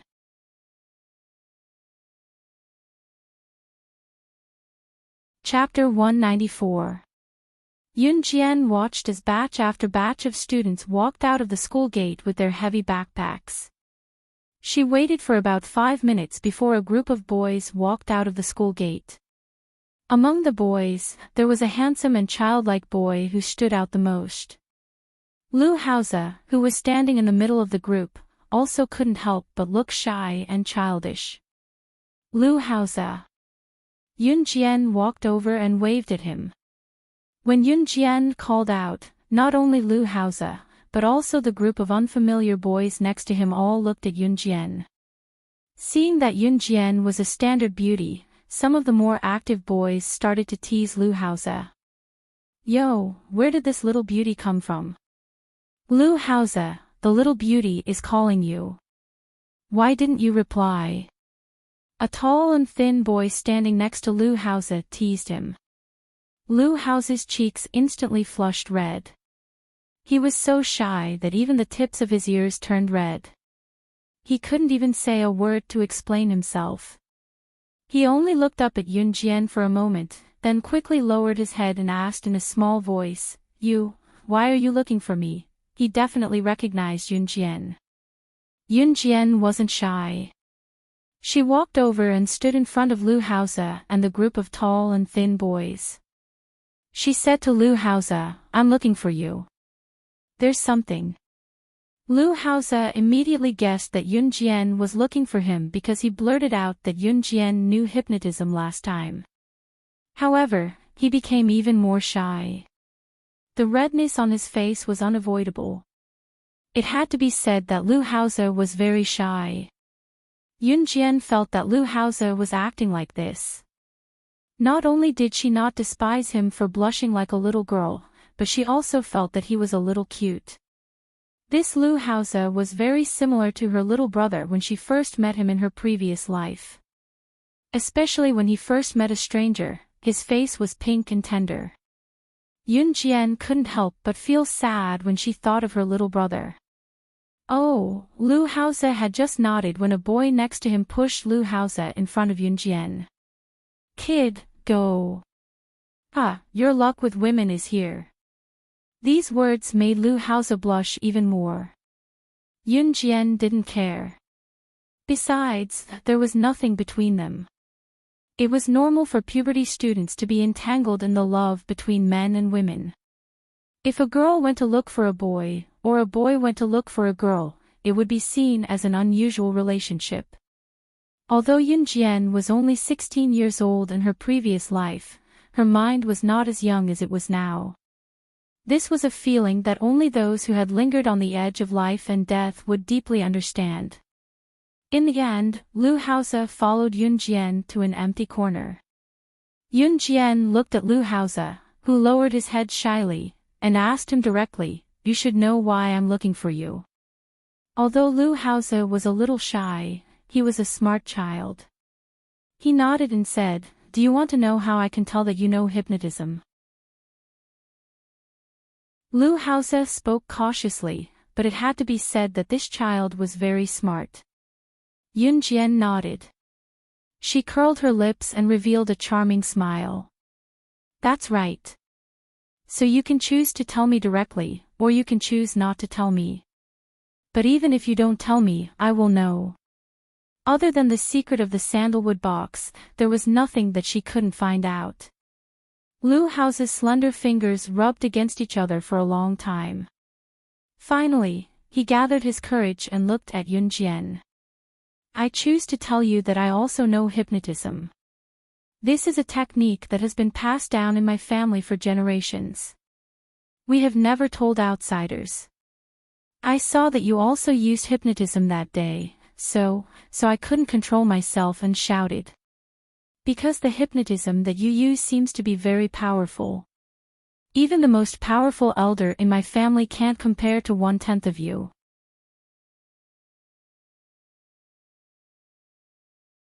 Chapter 195.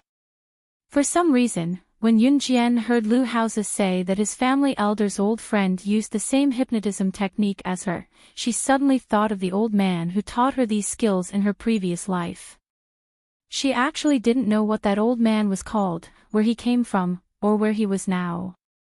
This matter had actually happened many years ago.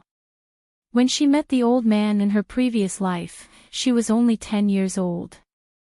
She unintentionally saved his life when she was 10 years old. In the next 2 years, the old man taught Yunjian everything he had learned throughout his life.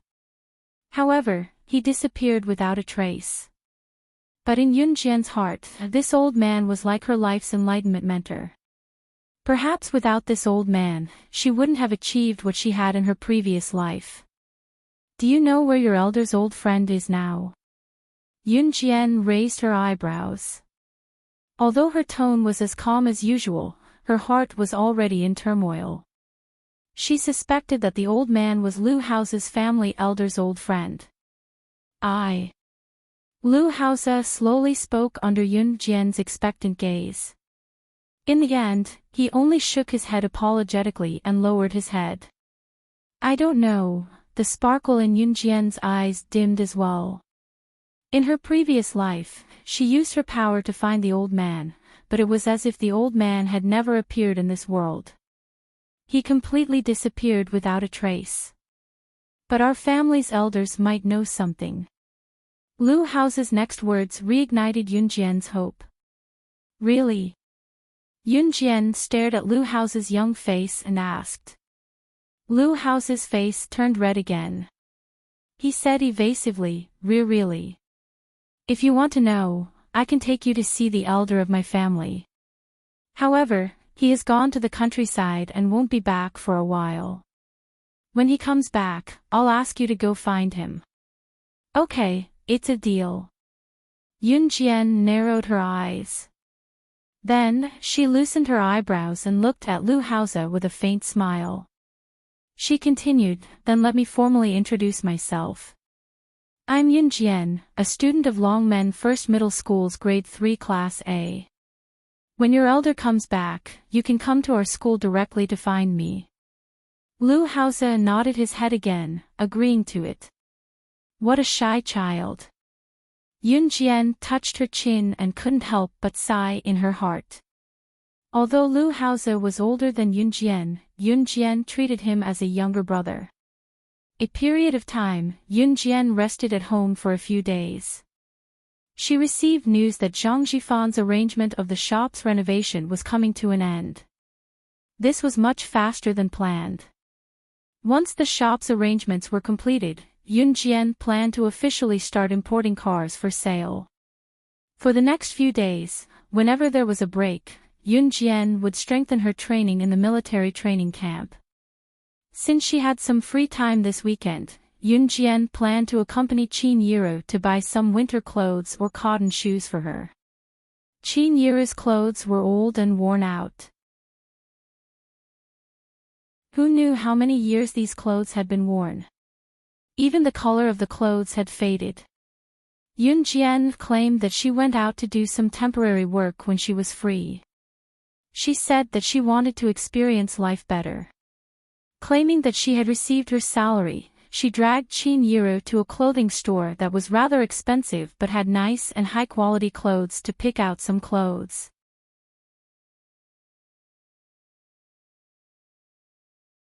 Chapter 196. Qin Yiro was comforted but melancholy at the same time. She blamed herself for not being able to give her son and daughter a decent life. In spite of it, seeing how filial her son and daughter were now, she could close her eyes in peace even if she were to die right now. Xiao Jian, I appreciate your kindness. I still have clothes to wear now. Keep the money for yourself. Qin Yiru pushed and shoved Yun Jian but was eventually dragged into the clothing store. Mom, I earned this money. I can spend it however I want. Now that I'm buying clothes for you, you have to accept it even if you don't want to. Yun Jian pressed her lips into a smile and pulled Qin Yiru into the store. Yun Jian looked more like an ordinary, well-behaved girl who only knew how to be filial to her elders. Qin Yiru felt warm inside when she heard Yun Jian's words. Then I'll buy one piece of clothing. Just one piece, no more. Qin Yiru finally relented, afraid that Yun Jian would buy more clothes for her, so she spoke first. The interior of the clothing store was quite beautiful, but it was because of the store's decorations that people would think that the items in the store were not cheap. That was why Qin Yiru emphasized that she would only buy one piece of clothing. Just one set. One piece of clothing, a pair of pants, and a pair of shoes. I want you to wear the entire set of clothes I bought. That's the only way. Yun Jian snuggled up to Qin Yiru and shook her hand as she spoke coquettishly with a grin. You child. Qin Yiru tapped Yun Jian's forehead. There was indescribable affection in her tone, but she still acquiesced in comfort. Yun Jian would only show her childish side in front of Qin Yiru. Hello, how can I help you? The store's attendant was a polite person. When she saw Yun Jian and Qin Yiru walk in, she did not mind that Yun Jian and Qin Yiru were dressed plainly and went over to greet them politely. Mom, see if there's anything you like.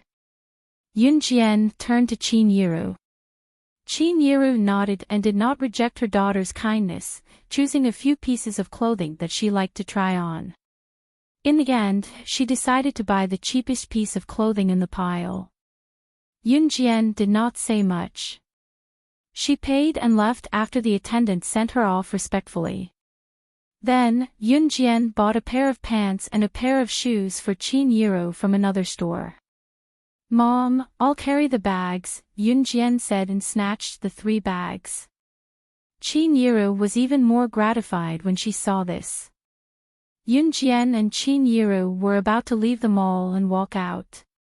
This was a shopping mall. The mall was divided into many levels and sold different things on each level. It could be said that it had everything. At this moment, Yun Jian and Qin Yiru were walking down the stairs on the 2nd floor. Ah! Murder! Murder! At this moment, there was a sudden scream from the entrance. Because there was a lot of people in the mall, it was difficult to turn around and walk away, let alone run away. At this moment, there was a sudden scream from the crowd. Many people did not see the situation at the entrance clearly and began to panic.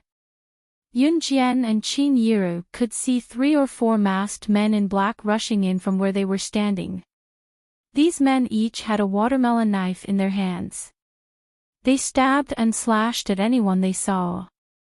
These criminals seemed to have appeared suddenly and at the same time, they caught everyone off guard. A few unlucky people did not even have time to react before they were stabbed in the vital parts by these criminals who suddenly rushed into the mall to kill people. They fell to the ground on the spot. Ah! Ah! Ah! In an instant, the screams and shouts, as well as the sounds of people jostling and running away, filled the entire mall. By the time Qin Yiru reacted, one of the criminals with a watermelon knife was already rushing towards Yun Jian and Qin Yiru. Qin Yiru understood the severity of this sudden situation. She was so scared that her face turned pale.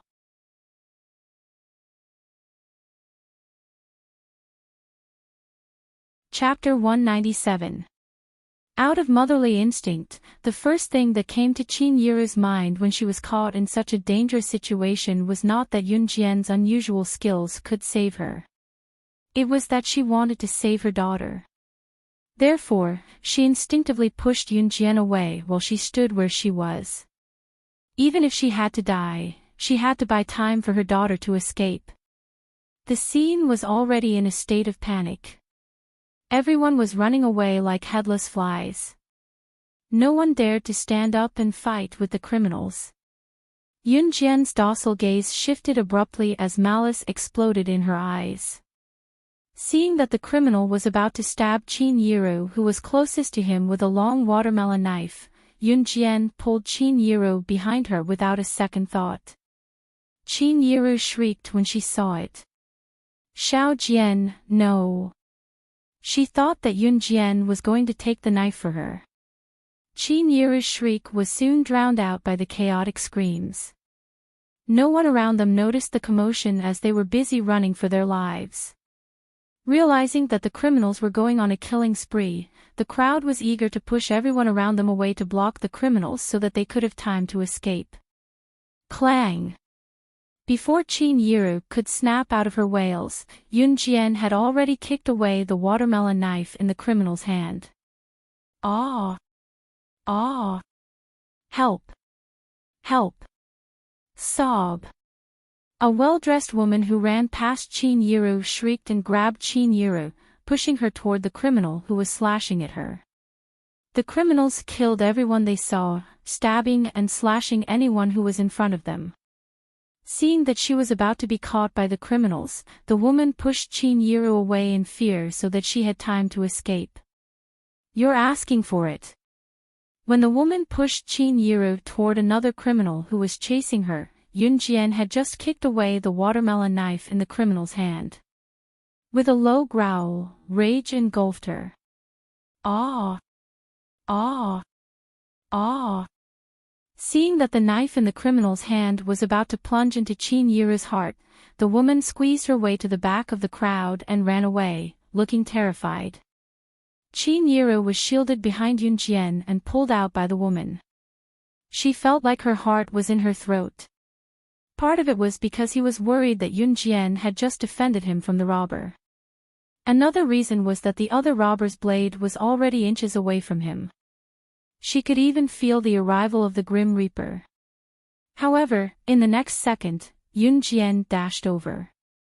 She pulled Qin Yiru away and blocked the knife for Qin Yiru with her hand. Qin Yiru was suddenly pulled away by the woman to block the knife. Yunjian did not react in time, and it was too late for her to react. Therefore, she used her fastest speed to pull Qin Yiru away again. In order to prevent Qin Yiru from getting hurt, she used her own hand to block the knife. In addition, the criminal's watermelon knife had already cut Yunjian's arm. In an instant, fresh blood spurted out. Yunjian's eyes instantly darkened. She was not a god. In her previous life, she had killed all her enemies, but she herself was also covered in blood. She had not experienced this kind of hurt in a long time. The feeling of her skin being cut open and her flesh being torn apart reminded her of the feeling of killing. You want to kill my mother? I'll take your lives. A murderous aura erupted from Yunjian's body. The blood that flowed from her arm dripped onto the ground, but she did not even look at it. She looked at the group of criminals with a murderous aura. At this moment, even the criminals who had killed until they were numb to it were all stunned. When the surrounding people who had run far away came back to their senses, they could see a young girl with blood flowing from her arm looking at the group of criminals with a murderous expression. Was she not afraid of this group of murderous criminals? You're tuning into the LoveLore Library YouTube channel. We're so grateful for your support, and don't forget to subscribe to join us on this incredible journey through captivating stories. Your generosity through donations truly makes a world of difference, as it's the primary source of revenue that allows me to expand and enhance this channel for you. Thank you from the bottom of my heart for being a part of this adventure.